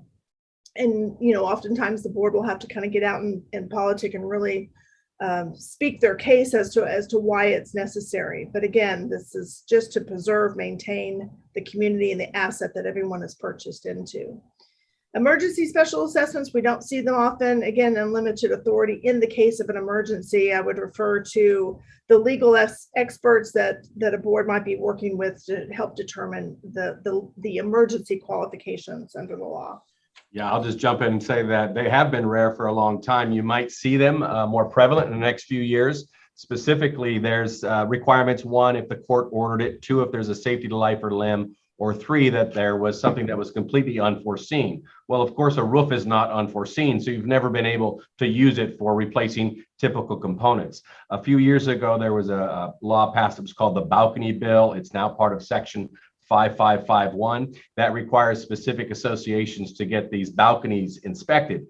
It dates back to a tragedy years ago in Berkeley. Well, nonetheless, these inspections are intrusory and they have a lot of cost involved. And so some associations literally do not have the money in their reserves just to pay for the inspection, let alone whatever else might discover. And in that scenario, it was something that was unforeseen. So the board would have the capability to assess whatever's necessary to cover those costs. So we're starting to see that in order to comply with this balcony bill, that associations are beginning to special assess on an emergency level, which, as Karen mentioned, was something you just hadn't seen quite a bit of over, I'll say, the last 30 years. So borrowing from reserves, very tempting. It's money that is sitting there for future spending, saving for those future components as they age and wear out. California Civil Code 5510, Section B states the Board of Directors shall not expend funds designated as reserve funds for any purposes other than the repair, restoration, replacement, or maintenance of components for which the reserve fund was established. Oftentimes, you may see a board that, well, they have a small cash flow situation, a temporary cash flow situation. Early in the year, early part of the fiscal year, may be something that they need to make a large payment on something, and they can borrow from reserves. It's not totally prohibited, but there are parameters in which the board must comply. So the board may authorize the temporary transfer of monies from reserves to meet a short-term cash flow requirement. Repayment must be within 12 months. So there needs to be a plan. You need to kind of budget that in and plan for repaying. Once upon a time, years ago, I had a board. They borrowed from reserves and it sat there for a while with a prior management company, of course. And they then decided, they instructed management, we're just going to write that off. So we just want to write it off the books. And I said, no, so sadly, you can't write off that borrowing. It does need to be repaid. So again, loans should be disclosed, and that should be something that would come up in that disclosure packets that come out. Annual reports are those disclosures that an association is required to distribute each year to the membership. It gives you that snapshot of, where we are, where we've been, and where we're going. The annual policy statement, the annual budget report, and the year-end financial report. Policy statement really just goes into many of the adopted policies, and it's a good reminder, and it puts it into the hands of the homeowners each year as far as where payments can be made, what our collection or delinquency policy may be, other policies of the community, such as architectural rules and regulations, hearing policies. The annual budget report is that, and these are big packets. That unfortunately, we do a lot of damage to trees in California. And these are big packets that are mailed out each year. Some larger associations have gone to more of an electronic format, but it is a very lengthy, detailed report that does give you that entire snapshot of the association's financial place or status. The budget report, again, is that forecast for what we anticipate to spend and our revenue would be for the upcoming year. The year-end financial report is commonly referred to as an audit or a financial review that is performed by a licensed CPA that, again, gives another review of the financial standing of an association. The timelines involved with these, 30 to 90 days before the end of the fiscal year, policies, enforcements, HOA maintained insurance, et cetera. Those documents, typically they're included with the budget just to save in cost. So we kind of include it all into one large packet. The annual budget, again, that same timeline, 30 to 90 days before the end of the fiscal year, it must be distributed out to the membership of an association, condo or PUD, whichever. Either a full report or a summary. Consequences of failure to distribute timely. I'm not an attorney. There are consequences. It's not anywhere I ever advise an association to be in. Meet the deadlines. It's not that difficult, and you save yourself a lot of headaches if there are, just to hit the deadlines and make sure to distribute timely. People are entitled to it, and they need to see the reports of their association. The year-end financial reports come at the end of the fiscal year. Most associations have a 12/31, a December 31 year-end, but they don't have to be. They can be all over the place. So it's important to know the fiscal year-end date, because that will set your clock for the 120 days after the close or the end of each fiscal year. If the gross income exceeds $75,000, then an audit must be performed, or less than that, then you can do a financial review. And again, a licensed California certified public accountant would be in line there to perform those reports. And I think that takes to the end of my slides. That is correct. Thank you very much, Karen. If anybody has any questions for Karen, go ahead, please type them in. I'll just touch on a couple of things that she talked about. One is consequences. In our previous discussions, we found that over half of the participants in the real estate program, the Orange County Realtor program, are homeowners themselves in HOA. So if you happen to own an HOA, You might want to know the one consequence in the civil code that doesn't have to be litigated is if an HOA fails to give you the correct financial documentation on time, they lose the capability to raise the assessments. That's right. It takes it away from them. So if they haven't given you those financial disclosure documents, says this is what our finances are, then they lose the capability to raise your assessments. So if you live in an HOA and you're finding your assessments have been raised without that information, you might want to bring that up to them that they've violated the law. All right. Well, again, thank you very much, Karen. Well, I'm pleased to have Patrick Penderville here. Again, one of the most important issues, I think, for consumers when they're involved with a homeowners association is the insurance issues, because naturally the association is going to have coverage to cover the entity, the corporate, the shared entity. Naturally, there's going to be some interest that the individual owner is going to be responsible for, and it's going to vary greatly by the individual community, of course, the type of construction and the various amenities with it. So Patrick's here to help us understand the important issues to understand on insurance. Despite his youthful appearance, he's been a Southern California native all his life, a graduate of La Habra High School, and a current resident of South Orange County. And an award-winning author and speaker, by the way. And I'm looking for do you want to run this or do you want me to pull up the PowerPoint, Patrick? I'm fine running it either way, whatever works for you. Go ahead and you can run it. I think you should be able to share your screen. Okie dokie. Actually, you know what? Why don't you take the PowerPoint? I'm sorry, because I have the other version, if you don't mind. No problem at all. I'm just going to have to move it back a little bit to the start of insurance. But very good. Well, thanks everybody for having me. Really appreciate it. Great to be here and really excited about this program. And I know the whole chapter as a whole is very excited about it. So it's really our pleasure. So when we take a look at insurance, and this is something that, it's one of those details in the transaction, I'm sure, that you kind of just have to get through. And the problem with this is if you get it wrong, in my opinion, it could come back and, kind of affect you later on. I've seen that happen from time to time where a customer calls up and they have the wrong type of insurance policy for what they're looking at. But my realtor told me, which I don't always believe, but and regardless, it's a really important detail, and it helps to protect the association and potentially your buyer and your seller. So as far as why do HOAs buy insurance, I mean, you'd think maybe it's obvious, but there are some really guiding principles that go along with this. One is the state statute. The second is the governing documents, which I think is oftentimes overlooked. And of course, lenders, of course, they're going to weigh in on this and kind of weigh in on that issue because they're obviously a very, very interested stakeholder in it. So when you take a look at the state statute, there are a couple of things. And this also speaks to, well, why would a board member ever want to serve? It's just like you have to volunteer. So the pay is horrible, right? And it's like you have potentially a lot of criticism coming at you, depending on the association, of course, and what's going on with it. But it's important to note that the civil code really protects the volunteers. And that's number one, really important. If you are volunteering and you're liable for something, the state statute is there to protect you to make sure that you cannot be sued for your personal assets. There are certain minimum requirements here, as you can see from the panel on the left. I won't go reading word for word, obviously, but it's basically there's a minimum required amount that you have to carry. And if you do, then you can't come after the personal assets of the board member, and the state statute really protects you. So you're safe on that. What about the liability to the owners? There was a case back in the late 80s, right down the street from my office in Dana Point, where somebody fell backwards and they went down the stairs. Long story short, the injured person sued the association. They collected the full $1 million policy. It was in play, very common limits for back in those days. Then she sued every single unit owner within the complex.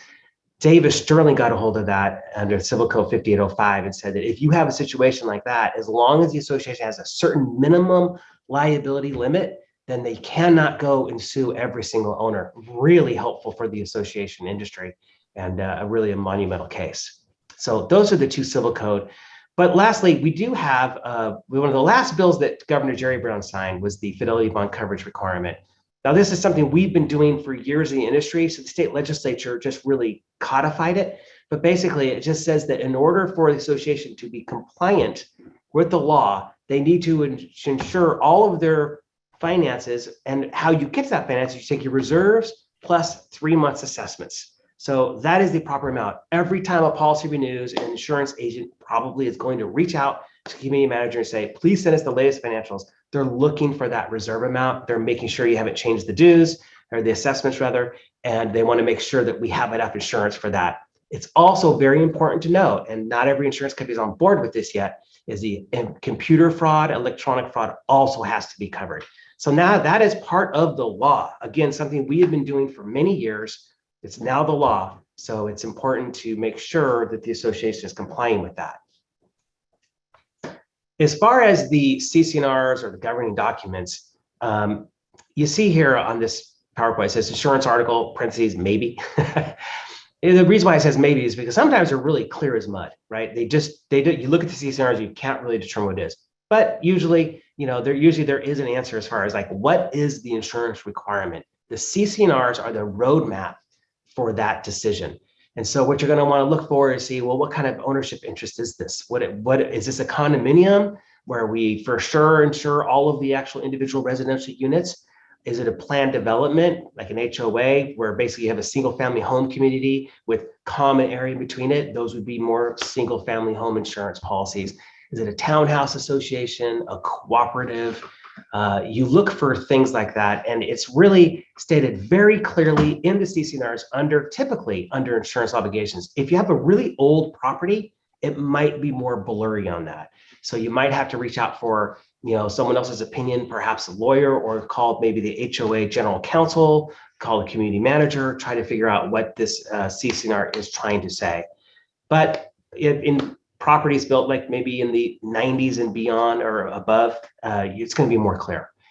One thing that people get tripped up on, and this happens every day in my office, I promise you, we have this conversation with a board member or a community manager or a homeowner, is this whole concept between the maintenance and repair obligation and the insurance obligations. So what I mean by that is that the insurance policy is going to give you a certain amount of perils that it is insured against. Sudden accidental discharge of water, fire, vandalism, collapse, it goes on and on.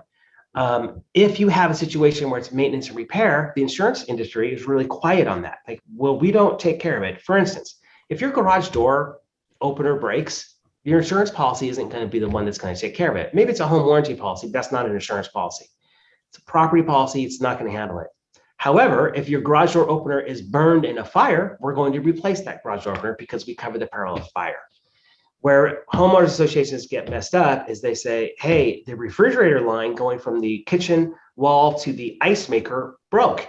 And that is the maintenance obligation of the unit owner. And nobody would disagree with that. Like, why would the association ever take care of that pipe that goes from your wall to your ice maker? However, once that pipe breaks and it floods a unit, now you've triggered benefit to the insurance policy. So a lot of times people want to say, well, it's the maintenance responsibility of the unit owner, therefore all the ensuing damage is the unit owner's responsibility. Not the case at all. We totally divorce ourselves from maintenance, repair, and insurance obligations. So it's a really important concept that saves people a lot of time and trouble once they understand that part of it.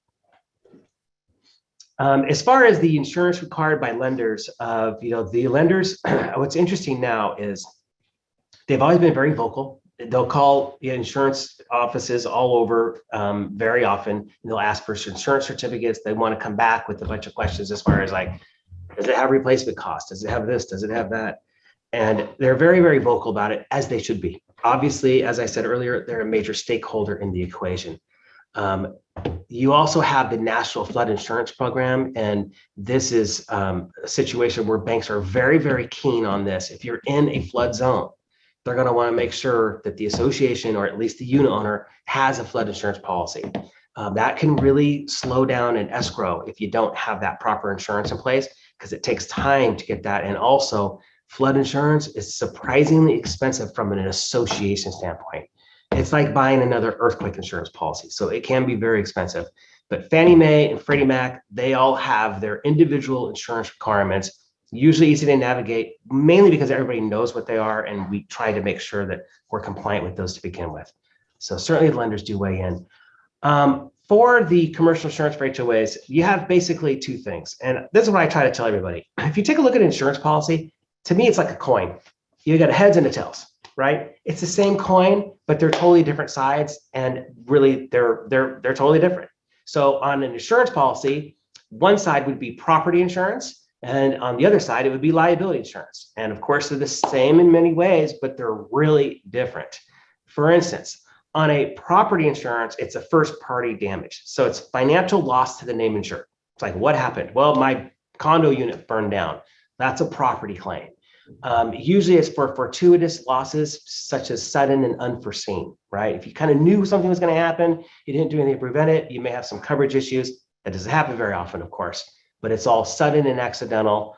And so that's the essence of the property insurance. It's covering things that the insured, in this case, the HOA, actually owns, okay?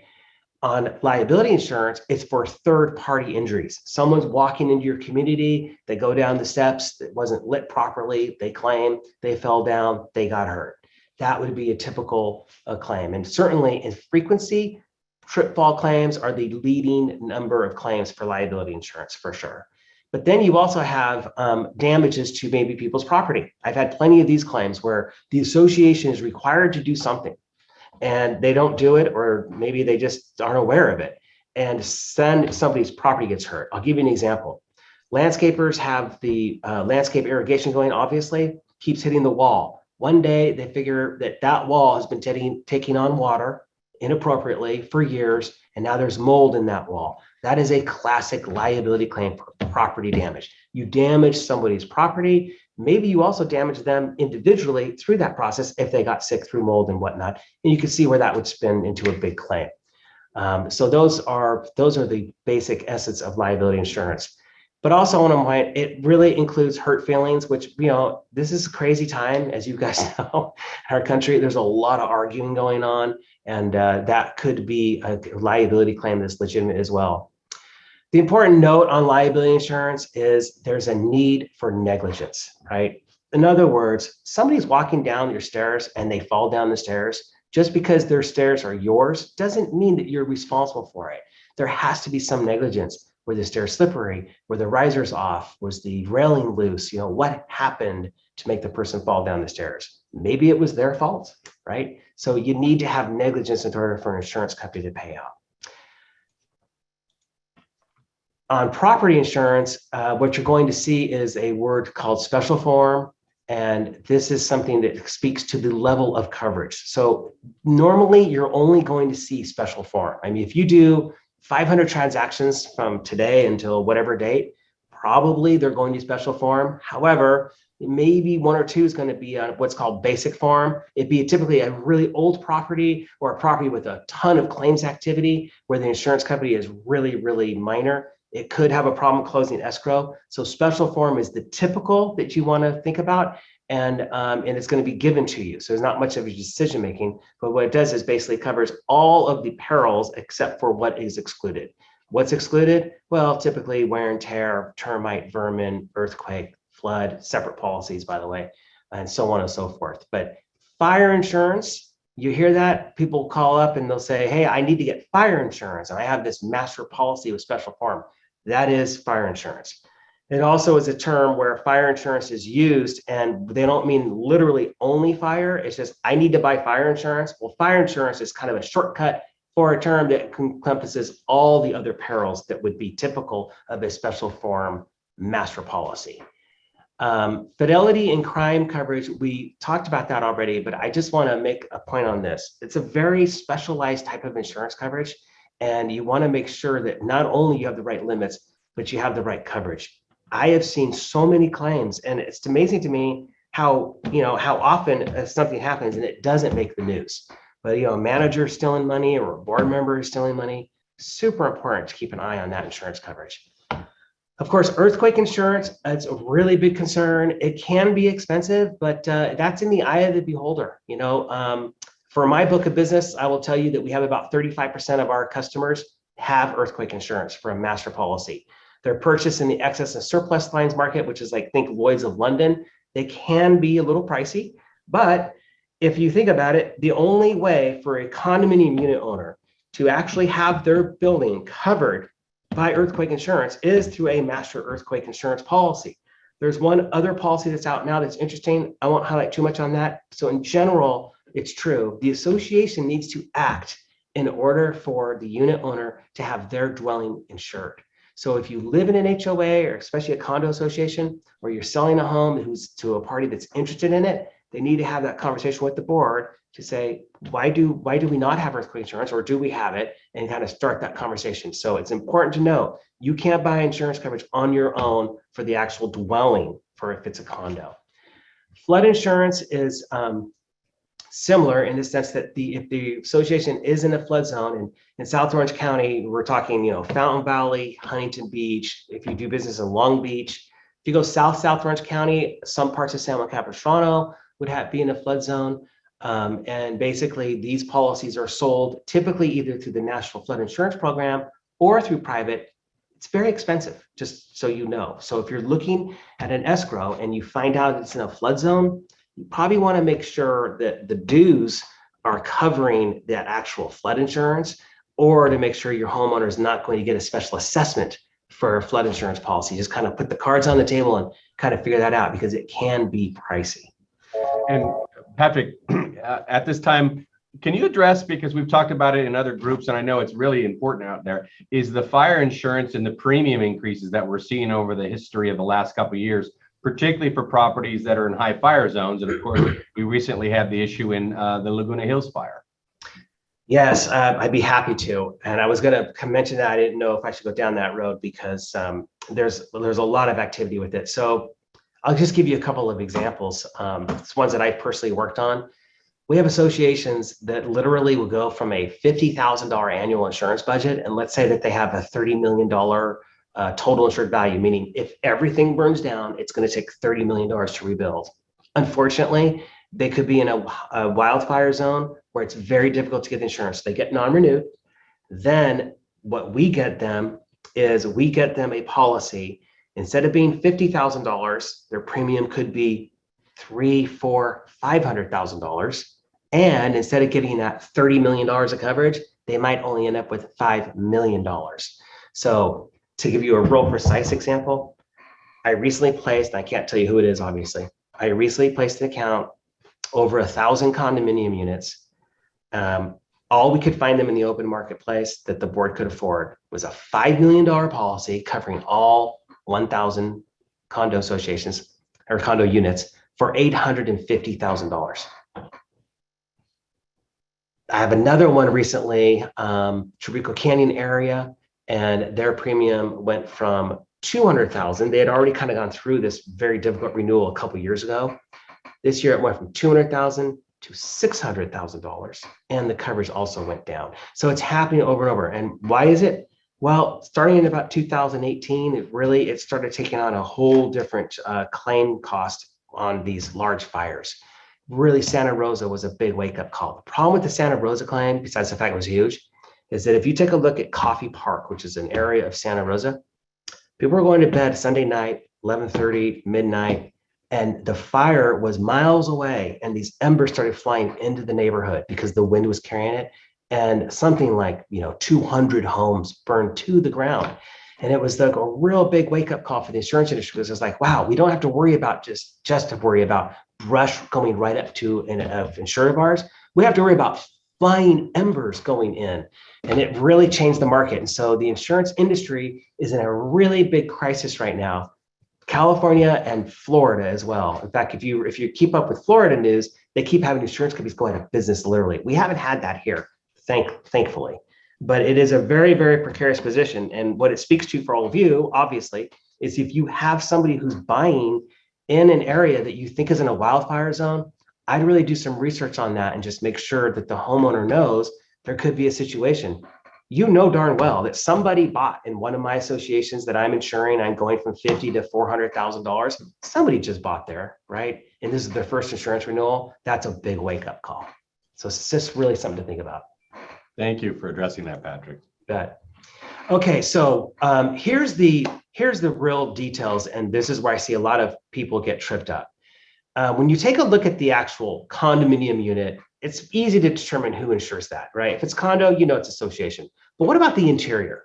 Okay, there are several different ways of doing it, and the answer is going to be in your CC&Rs. Could be on your insurance certificate of insurance, it should say.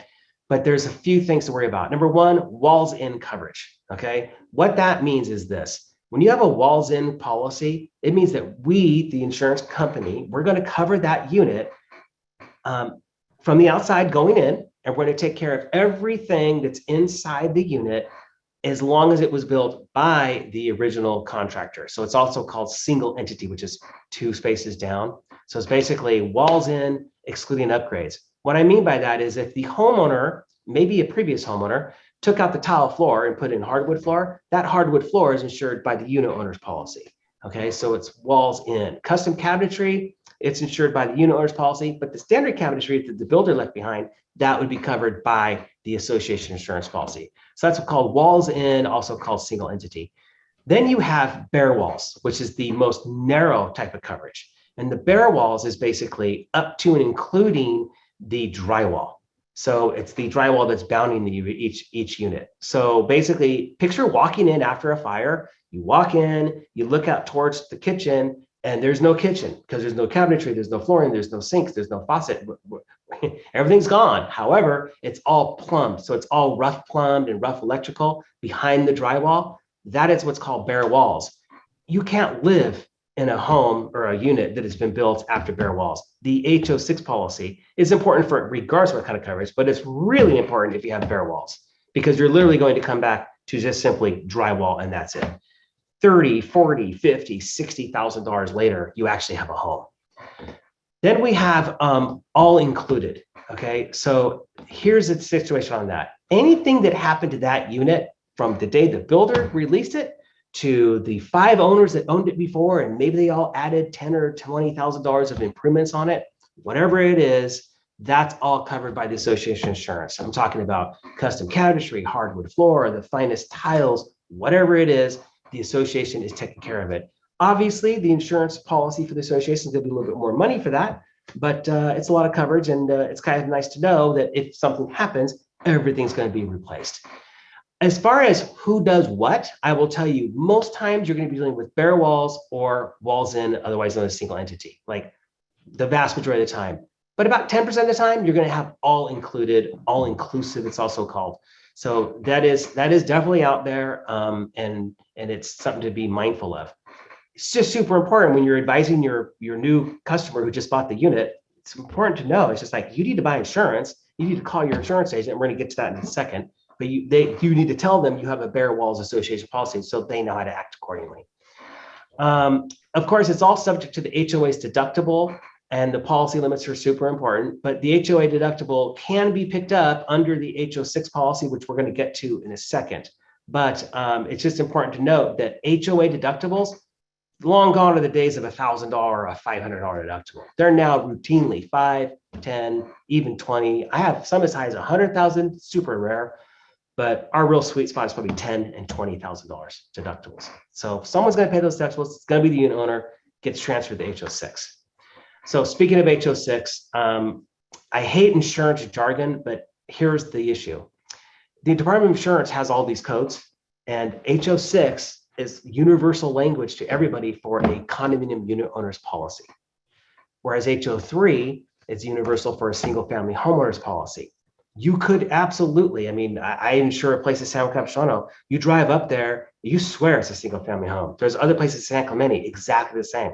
It is absolutely a single family home until you read the documents and you realize it's not, it's actually a condominium. So if you're selling that place, you need to, educate your buyer or your seller, or the buyer rather, who's going to insure it from this point on. It's like, you need to call your agent and tell them one thing. You need an HO6 policy because this is insured as a condominium. So if you remember those two things, as much as I hate the insurance jargon, it is very helpful. The problem is that if you have an HO6 policy through Farmers, it's going to be called the whatever it's called. State Farm has their own name, also has their own name, but we all call it one thing, HO6. That's why it's important to know that. HO3, again, single family homeowners policy. What we're covering there on the HO6 is your building property. So that's the improvements. It's not the actual structure. It's the improvements inside to whatever degree, whether it be walls in, all in, or single entity. The HOA deductible needs to be accounted for. Okay, that could be accounted for. Then you have your personal property, your personal liability, your loss of use in case you have to go elsewhere, loss assessment. If you get dinged with a big wildfire deductible or some kind of insured peril, you'd have coverage for that. Thank you, Scott. Then we have the fidelity and crime. We talked about the minimum limits. I could tell you story after story about how these things happen, but basically, you know, anybody who steals the money, you're going to have some coverage there. There is this new thing here, social engineering, deception, and fraud. You know, the world's getting super tricky, and we have a situation where you want to make sure that your policy has those things accounted for. Most do, as I said earlier, some do not. And I think we kind of handled the Davis-Sterling Act and the lending guidelines. Okay, so liability, this is that third party stuff. So we're talking general liability, somebody fell down the stairs, or the association messed up my property. It's also going to cover hurt feelings, otherwise known as personal injury. So libel, slander, defamation of character. Medical expenses. Interesting thing about medical expenses, it basically is there to prevent lawsuits. So basically someone falls down the stairs, we're not claiming liability, but hey, you went to the doctor, you spent $1,000, here's $1,000. We're super nice, please go away, don't sue us, is what you're really saying on that. And so that can be included as well. Auto liability, we don't see very often unless you have a big association where they actually own autos. Directors and officers, I'm going to hold that for a minute because we're going to get to that in the next slide. Then you have the umbrella liability policy that basically is an extra coverage that goes over the underlying general liability and D&O. Workers' comp, we're going to talk about in a minute. Cyber liability, it's a growing industry, folks. It's something that every insurance policy has had at least some type of benefit. And then, of course, employment practice liability. For HOAs, it is important, but it's really important if you have employees. If you don't have employees, it's not as critical, but it's kind of nice to have. That's a recap of your liability. It's important to note that the additional insured requirements are always spelled out to favor the community manager and the management company. That's going to be in every management contract, as it should be. It's going to apply to the general liability, the directors and officers, and the fidelity and crime as well. And basically, what does it mean? It just means that if you're sued and the manager is also sued, the manager is going to enjoy the benefits of the association insurance policy to protect the manager. That's basically what it means on that. Okay, now on directors and officers, this is for any of you who are interested in serving on your board, this is your professional liability insurance. Think wrongful acts. You know, the association did something. Maybe they didn't pass somebody's architectural application. They denied it wrongly, or maybe they didn't interpret the CC&Rs properly, or they failed to do something that they were required to do. You get sued by the association. This is your defense policy. Claims against association from board members, to board members, negligence in decision-making. It's a very important policy, and the coverage can differ greatly from one policy to the next. So it's a good idea, if you are serving on the board, talk to your insurance agent and talk to them about what coverage they have, and are there any notable exclusions that they want to discuss to see if you can fill it. Then, of course, workers' compensation, big case out of LA years ago where somebody got injured. The association and the management company were pegged with that claim. The bottom line on this, folks, and people always want to say, we have no employees. Why do we have to have workers' comp insurance? It's because the law will find its way to you. So spend a few $100s a year. It's a no payroll workers' comp situation. If you have a landscape contractor, they show you their insurance. 6 months later, whoops, they didn't pay their bill. Then somebody gets injured. That state of California eventually will come back to the doorstep of the HOA. Spend a few $100 and buy that workers' comp policy. It also covers board members and directors for any injuries that they may sustain. Not every policy does it, but check that out and make sure that yours does as well. So that is a little recap on your association insurance, and I appreciate your time and happy to answer any questions. Yeah, any questions for Patrick before we get on to the maintenance discussion, which will be brief, and then the final section, which is reserves, which is extremely important. I know I'm a little biased in that regard, but I want it to be very important. All right. Well, thank you very much, Patrick. Okay. As usual, that was very educational. I'm going to get us to the maintenance section. Thanks for your assist on the PowerPoint. Oh, you're welcome. Thank you very much. Alrighty.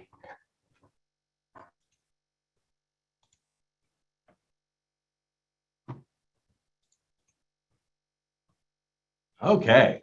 Well, thank you again. Really appreciate that. I'm going to talk just a little bit about maintenance. It's not super critical, obviously, to a real estate professional, but there are a few things that you should understand about the way HOAs operate and the maintenance of them. First off is that you have two different budgets. We're going to talk about the reserves in just a moment, but you've already heard a little bit about the operating budget. So understand that the reoccurring expenses, such as your landscaping, routine repairs, maintenance, janitorial, all that is an operating expense and generally comes out of that operating budget. And then you have a reserve expense, which is for roofing replacement, asphalt replacement, those types of items. One of the critical areas is to understand that you're going to have a contract with any of these providers, and those providers' attorneys are the ones that wrote the contract. So you want to make sure that any instance where you're having a contract, that it gets reviewed by association counsel to make sure it doesn't have any necessary claims. And then also because there are certain limitations and requirements as to funding. So you can just write checks out of the operating expense to transfer monies out of reserves to pay for things. There's routines and processes that have to go in place. So it's important to know those limitations and requirements. We talked a little bit about earlier, so we won't spend a lot of time on it, but the idea that the business judgment rule would save somebody from really poor business decisions is kind of inadequate. The business judgment rule talks about reasonableness, et cetera. So if you are a board member for an HOA and you are making decisions as a group, and that group as a whole allows the property to go into a terrible state of disrepair, you're not going to have a lot of liability protection.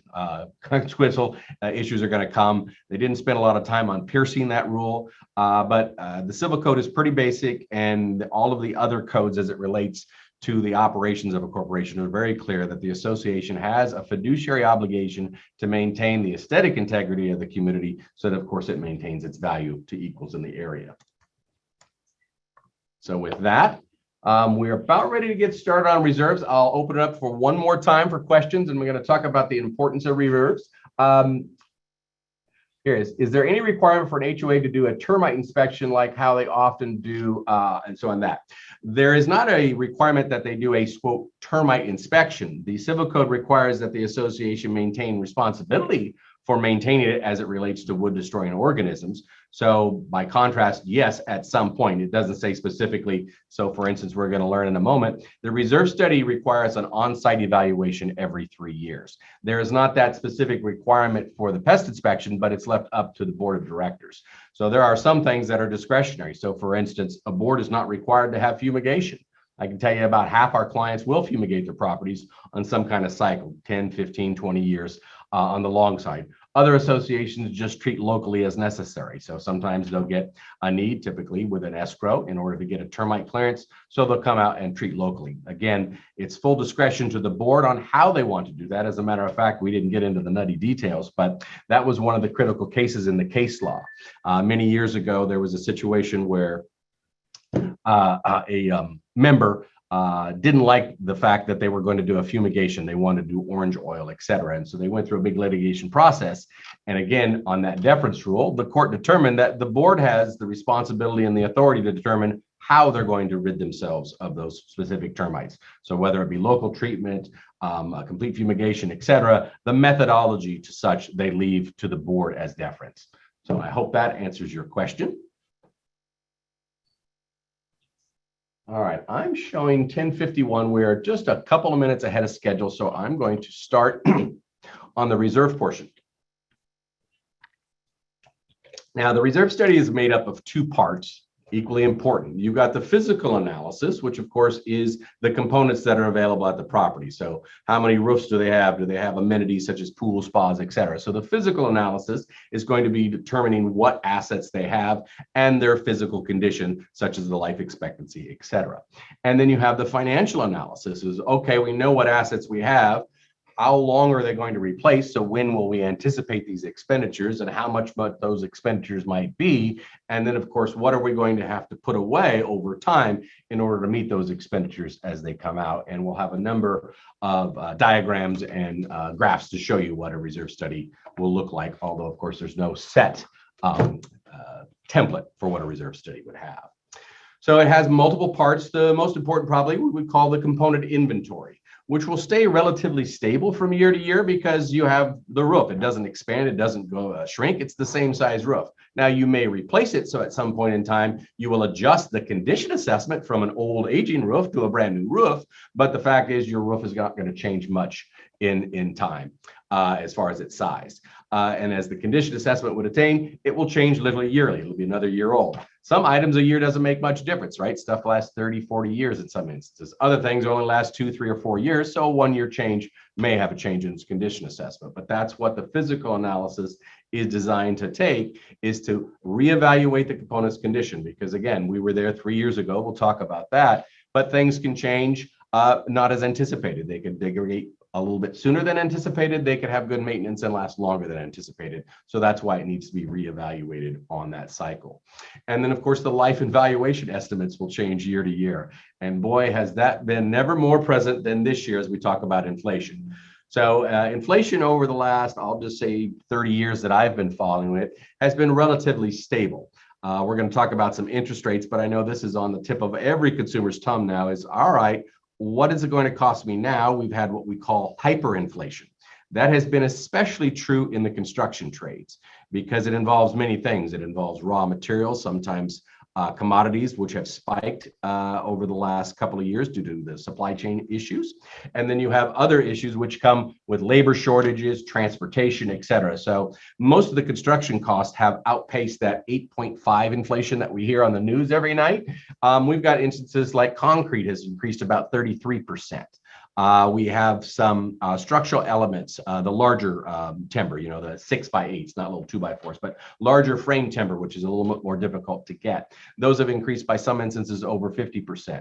There's some construction components that have increased by 70, 80% over the last year or two. So we've had a real drastic hyperinflation environment in the construction trades. Now, the reason that's so important is because that's mostly what associations spend their money on as it relates to reserves, right? Remember, the operating budget covers all of those routine expenses. So their landscaper, the routine maintenance, janitorial, their insurance premiums, and so forth. So we all know that those costs have increased, and you should expect to see the increases to the operating budgets accordingly. But as it relates to reserves, it's been kind of a double whammy in that they have been hit harder and you don't have the ability to change. So if your roof is old and leaking and needs replacement, it's probably not going to be a good idea to postpone it for 3 or 4 years until the environment changes. Whereas if your carpeting's old and ugly, well, this might be the environment to, you know, wait on that one.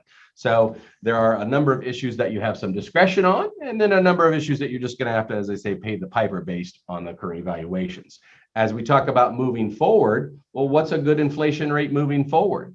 Not to get too deep into the woods on inflation, but I can tell you in the last, we'll just narrow it down to the 50-year range. You've had very few situations where inflation has been below 1%, only a couple, 3 years. I want to say 2009, we had some deflation.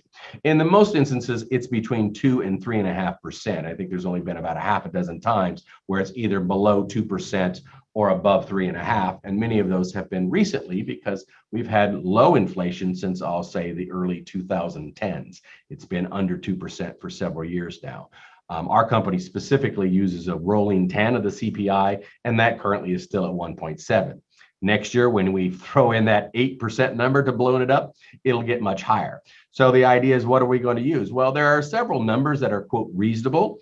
I'll say that the 2 to 3% range, any number within there is fine. 2% is okay because historically it's reasonably accurate. 2.5, 3, even a little over 3 is okay. But there's no extended period of time where we've seen, 5, 6% inflation. Those that are as old as I can remember in the late 70s and early 80s, yes, we did have double digits in the teens inflation, but that didn't last very long. A gentleman named Paul Volcker put an end to that. You can ask questions later on Paul Volcker. So what we're looking at is an environment where, yes, we expect high inflation on a historical amount over the next 2 or 3 years. We do not expect 8% inflation for multiple years, probably not even in the next year. Next year, most of the analysis are putting them in the low digits, 3 or 4% as it gets out. And then as you look past 2023, 2024, probably back to what we call normal environment of, say, 3% or 2 to 3%. So I guess the point is, don't get over wrought with issues about how are we going to estimate inflation 15 or 20 years from now, because it's always been the same. It can spike, it can go up and down, but generally speaking, over a long period of time, it's stable within these areas. And as long as you're planning for that range, then you're going to be okay. If you have expenses that come up in the higher environment, well, then yes, you're going to need to smooth that out over time, probably have to increase your contribution rate to make that done. But if you've been funding reasonably well over a period of time, then that shouldn't be an issue as well. Okay, the financial analysis gives you a number. One is a percent funded.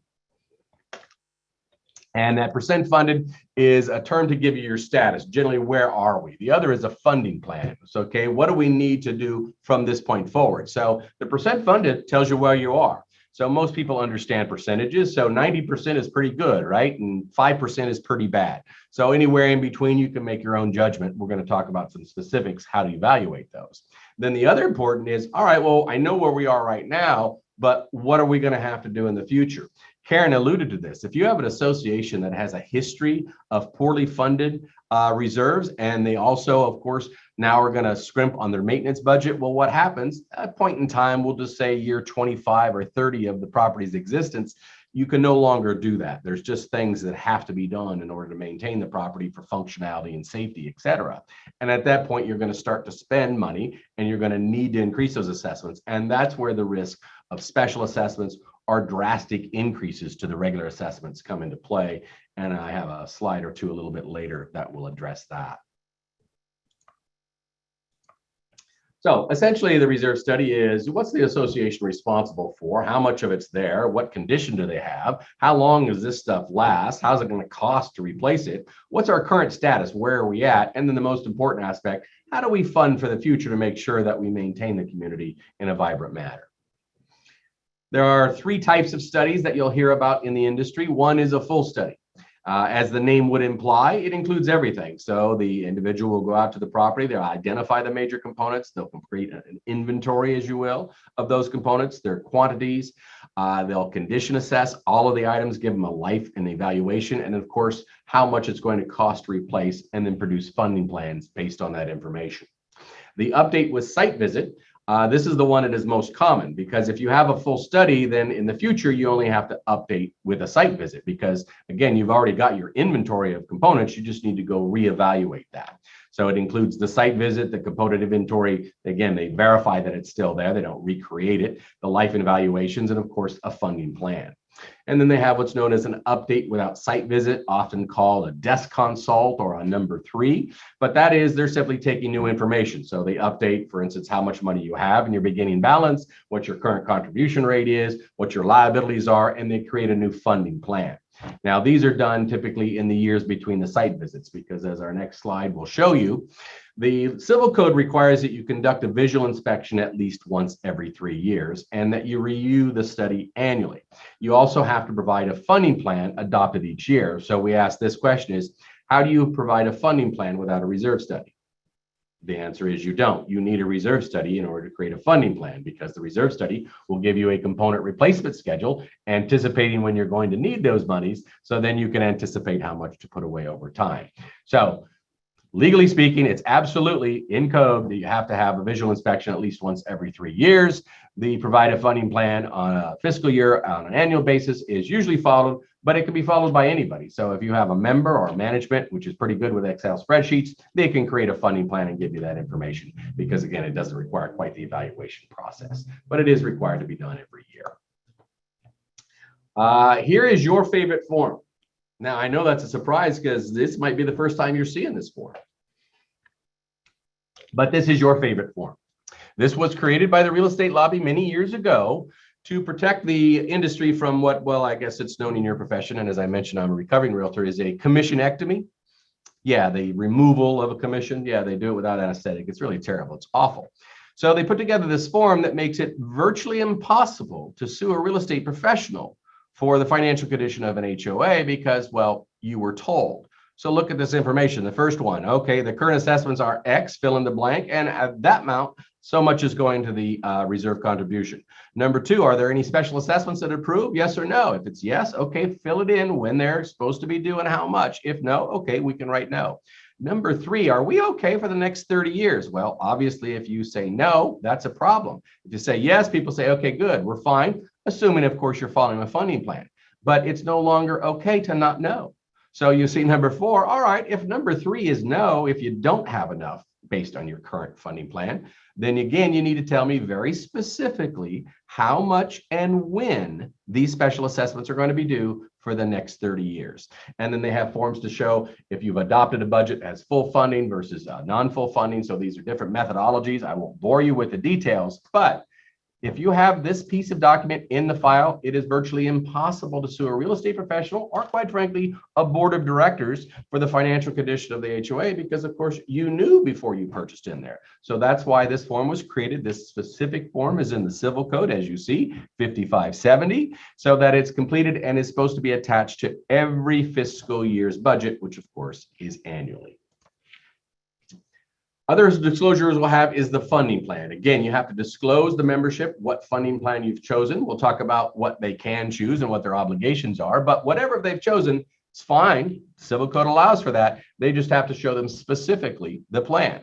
And it requires that they show them very detailed information. So you look at the top here, it's like, okay, assessments regular, special assessments. Are we going to have any of those throughout the 30-year term? Interest income. Remember, we're earning some money on the money that we have, so we want to plug that in there, of course. The component costs. So again, some years you spend a lot of money, other years you spend less money, but we want to know what those costs are on each given year so that we can plug them into our calculations. It shows you your net receipts, your beginning balances, in balance, and at the bottom, it gives you this number. Also created by the real estate lobby to give kind of a number of perspective, because you see there just above it, overfunded, underfunded is 766,110.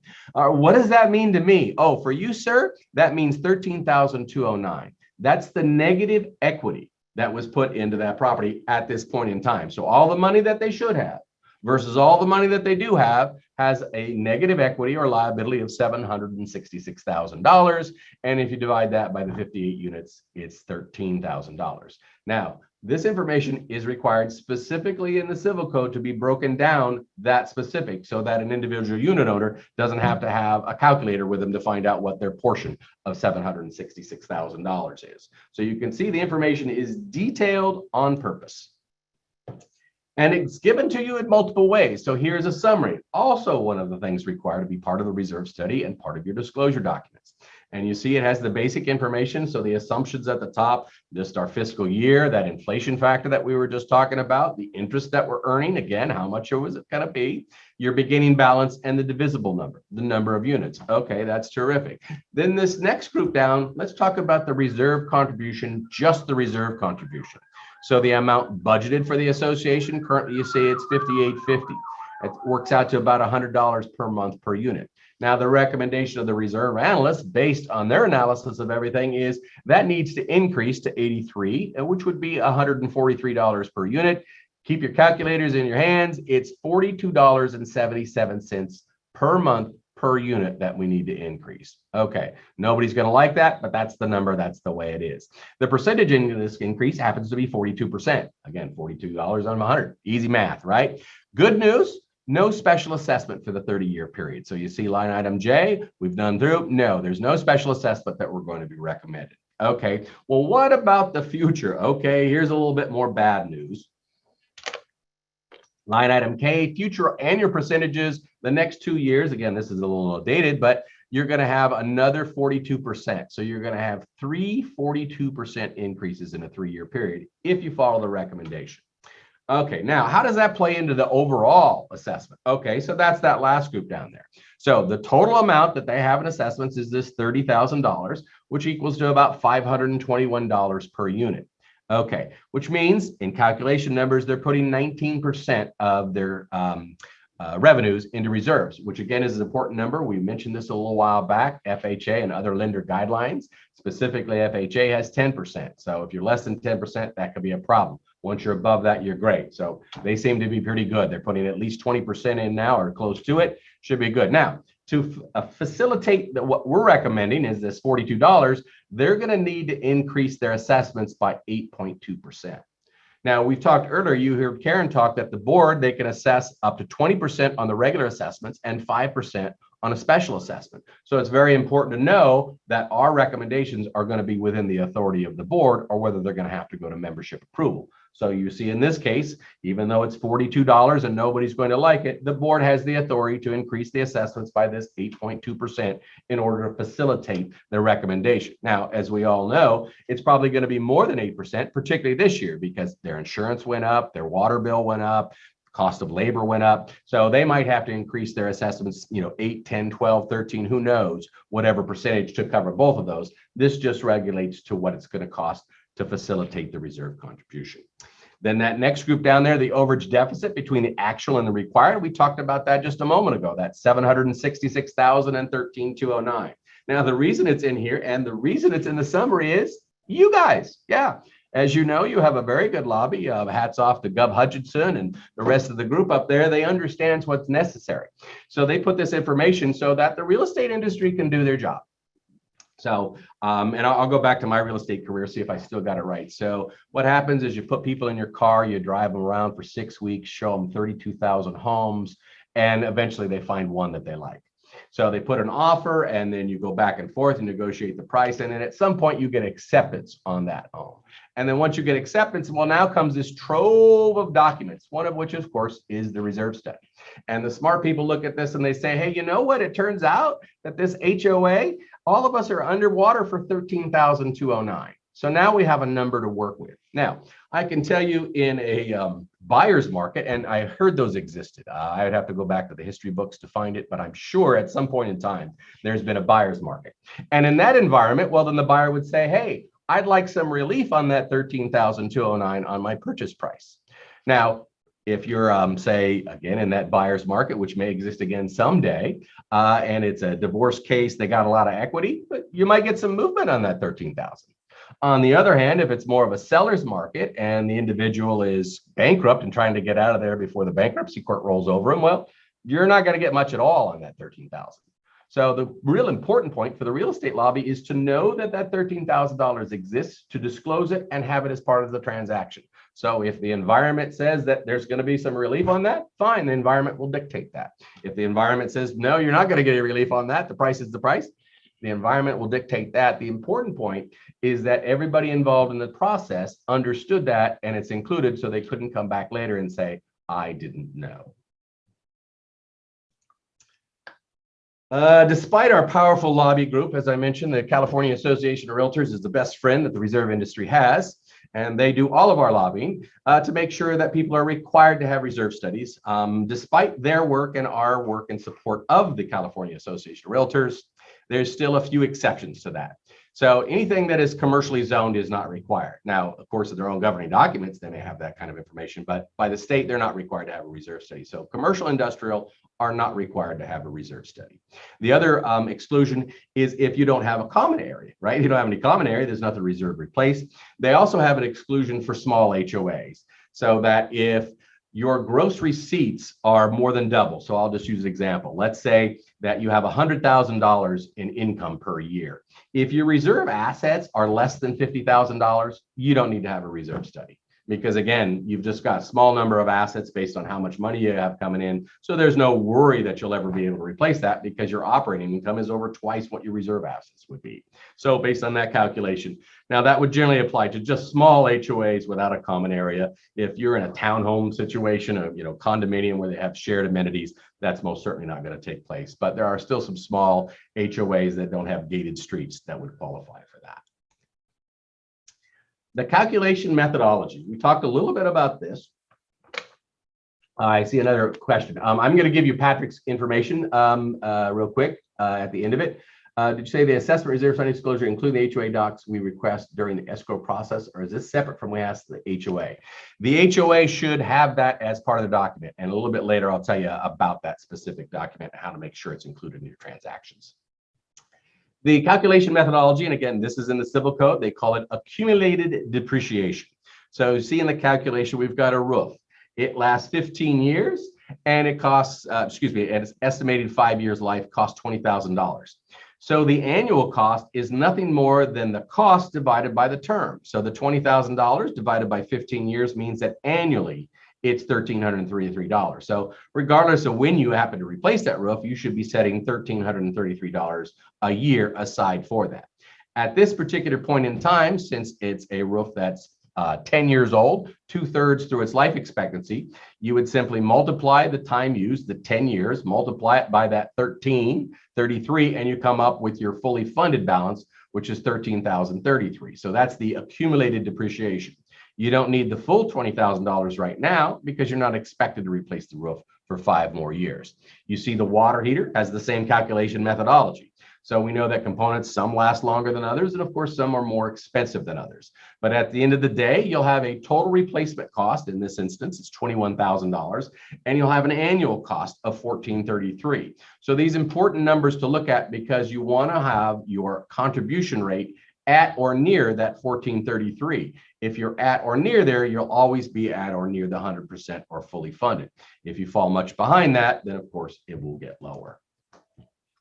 So who can perform these wonderful reserve studies? Well, doesn't preclude the community manager from doing that, but as I think we heard in our law and insurance section, that would put a lot of liability on that individual who probably doesn't maintain insurance for that. The law doesn't prohibit a unit owner from providing it.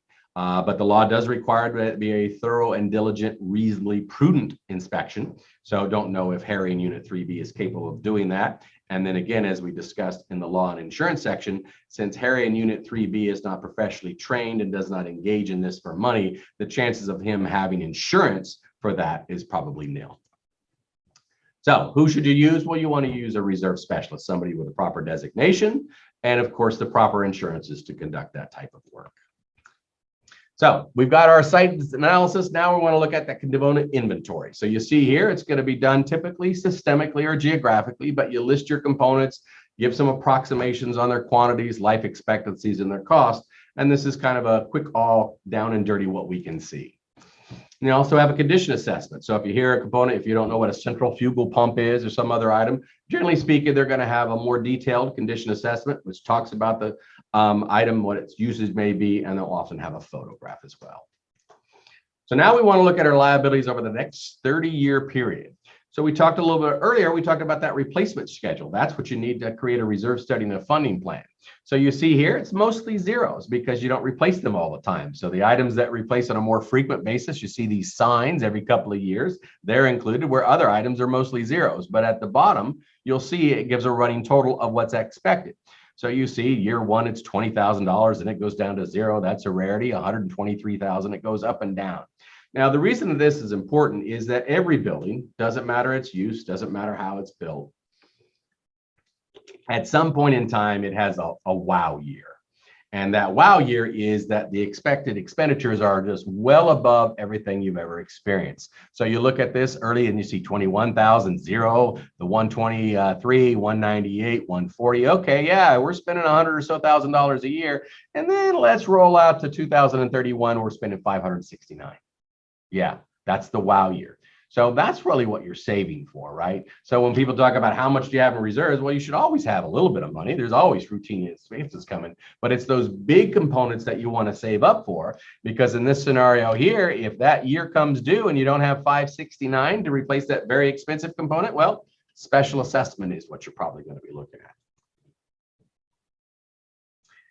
at. And then we have our funding plans. So now that we can slide our replacement schedule in there, you see component cost line B, that's nothing more than that component replacement schedule put into there. Now we can do the math and estimate how much money we're going to need on an annual basis to catch up and play with our expenses. So if we're starting from a low point, yeah, we're going to have to put in there.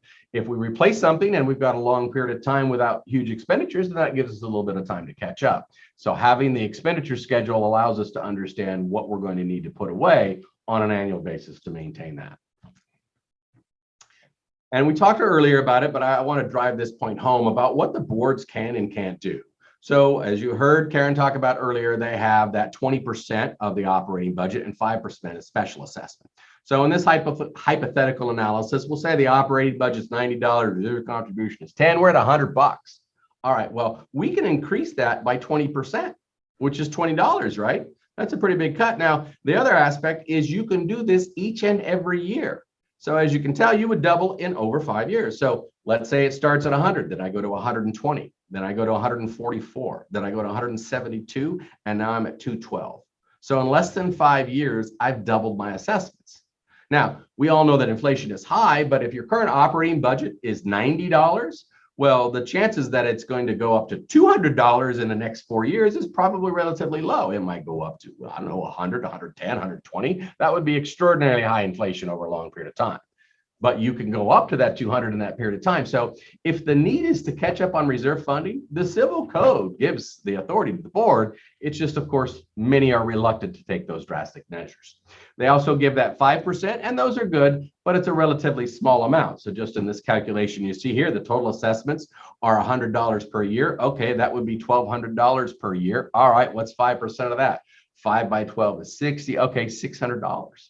Okay, it's not nothing. It's not nothing, but it's not going to solve the big problems of replacing the roof, et cetera. So that's why the civil code is so specific that if you've got an issue, you can need 20%. You can keep doing that as long as it's necessary to get where you need. But if you need a little bump to get over something, we'll give you up to 5%. But as I mentioned earlier, if the board doesn't give this information to its members, they lose this authority. They can't increase the assessments at all. So that gives a lot of motivation for the board to give that information out.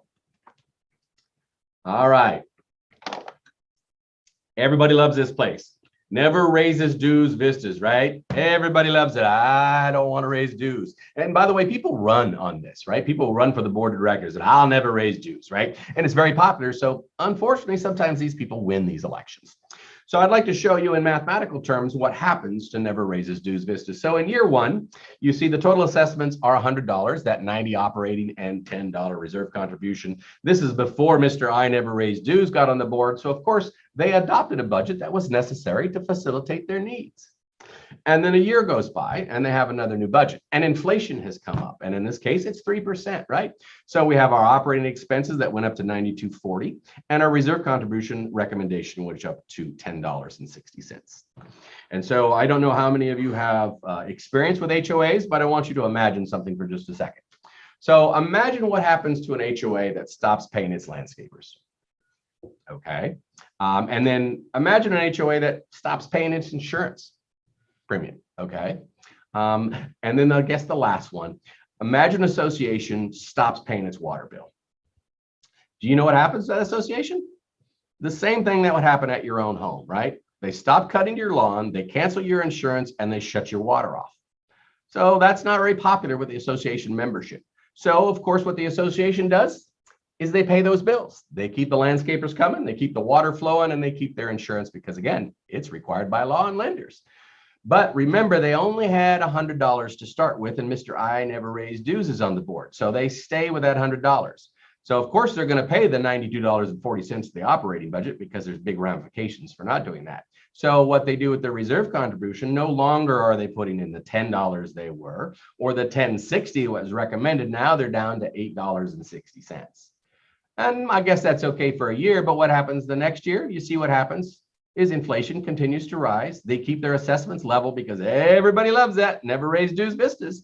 And now they're putting $5, roughly half of what they beat into the reserves. So I can tell you, it doesn't take very long for an association to take up this mentality that get behind the 8 ball and put themselves in a situation to have special assessments. So people think they're doing their neighbors a favor when they don't increase their assessments, and actually they're doing the opposite. So we want to distribute this funding plan to the membership. And as you see, it's very detailed. So all of the information that they would want and need to know to make an informed purchase decision is there. And that's part of the transaction. And of course, here's our favorite form that we talked about, that if this is included in the transaction, they can't sue you. Now, as I mentioned earlier, we still have some issues in California. One of them is that not every HOA has a reserve study. The realtors have thought of that. They thought of that. So if you're familiar with a California contract, it has a waiver in there, right? So it basically says that, a reserve study, that's a good idea. Yeah, everyone should have one of those, but this property doesn't have one. And oh, by the way, it's a cute 3-bedroom, 2-bath in a great school district. So I'm just going to look the other way and I'm going to buy it. Regardless, I know that the reserve study would give me really important information, but I'm going to waive that and move on. And then what happens is they move in and they find out the real truth about the property, and then they're unhappy. I speak to literally hundreds of groups every single year. We do about 600 reserve studies. I don't know the number, but I'll put it in the tens of thousands of people. And in 30 years of doing this, it always comes down to the same thing. You can see the look on their face when they don't have a reserve study. They've signed that waiver, and you can see the disappointment. So I will tell you that these waivers, they are terrific for liability protection. What they don't do is get you any referrals. No, zero. They're terrible for that. So when they sign the waiver and they don't have this information, they think it's good until at such point they find out that it's not good.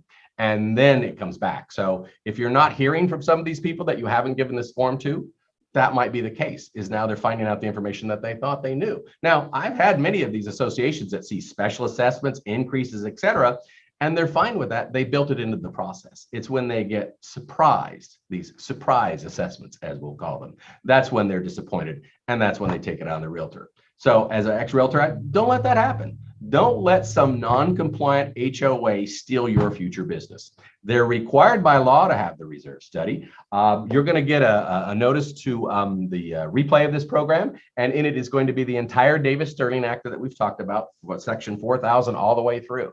So you'll have the opportunity to photocopy, reference, or whatever, but let the association's general counsel know that you've got a client that's about to suffer some financial damages because you're going to have to take a lower offer because of the unknown of the reserve study, and see how quickly they get a reserve study to. Again, there's plenty of providers out there. There's no excuse for not having a reserve study. It's required by law.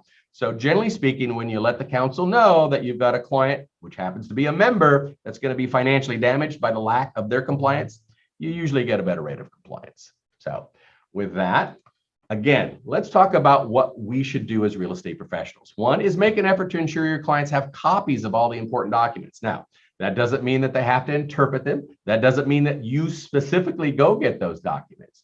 Make sure that they understand how they can get those documents and how they should get them. And again, the importance of updated documents, because a lot of that information can change from literally months to months, but certainly year to year. So you want to get that updated information. Make an effort to ensure your clients understand the use restrictions. Again, that doesn't require you to sit down with the rules and regulations and point those out. But as David mentioned, you should probably know a little bit about your HOAs that you're involved in. So if you know that they have strict parking rules or strict no pet rules or strict short-term rental rules, that's something that you should probably offer to your clients and that they investigate themselves more thoroughly. The other is, of course, make sure that they understand the financial condition of the HOA. Are they going to have a special assessment? If so, when would that be? How much would it be? Could there be more than one special assessment? Well, if you don't have a reserve study, nobody can answer those questions. So make sure the association has all the financial documents that are required by law and that it's given to the membership so it can be forwarded to potential purchasers.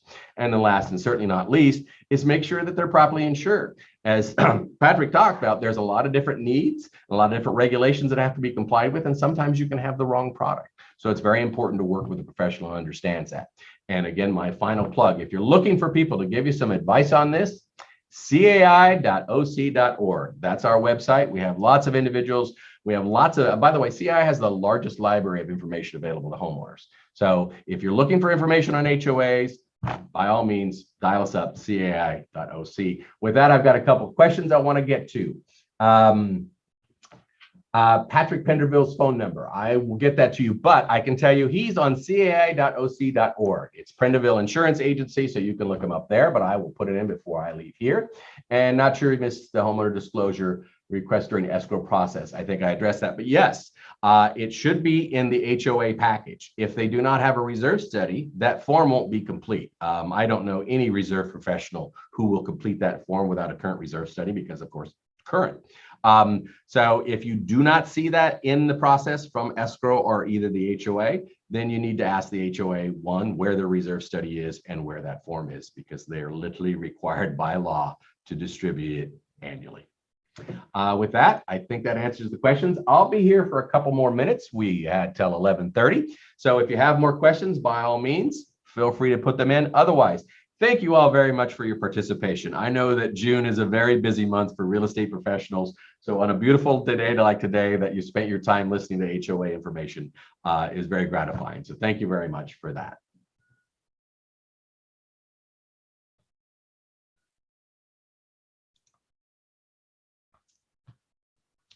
And by the way, all those references, most everything I said today was true, and you can check that out on the Davis-Sterling Act. If you're looking for information on the legislature, leginfo.ca.gov is my favorite website. I have no social life, so I spend a lot of time on there reviewing the law. And then, of course, Community Associations Institute have the world's largest library, have the world's largest selection of classes available both online and in person.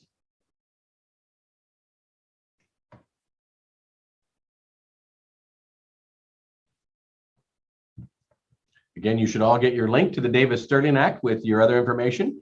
We do want to hear about this program. We put this program on 3 times a year for the Orange County Realtors. We've been doing it for a few years now. We enjoy the relationship and we want to hear. So if there's something that we didn't cover that you want to hear, please let us know. If there's stuff that we spent too much time on that you don't think you need, please let us know. We want to refine the program to make sure it's valuable to you so that you recommend your friends come to the next one, which will be in November of this year.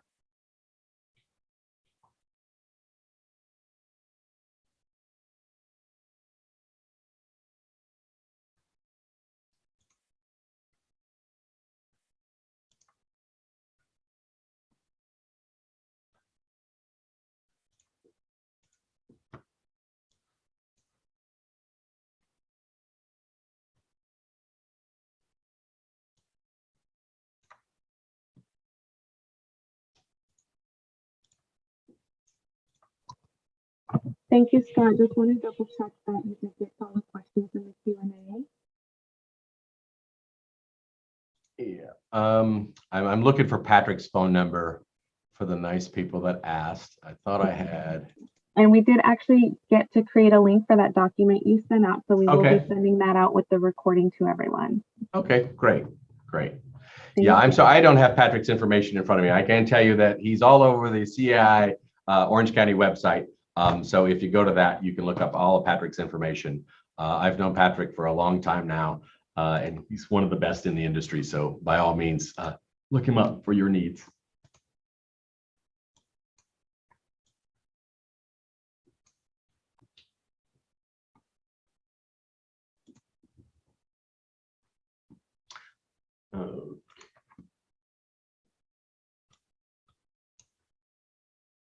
I think we're the only ones left there, at least. Okay, yeah, we'll go ahead and close it out. Thank you, Scott. Okay. Thank you very much. Tell Cassie thanks. Look forward to the next one. Thanks. Bye-bye.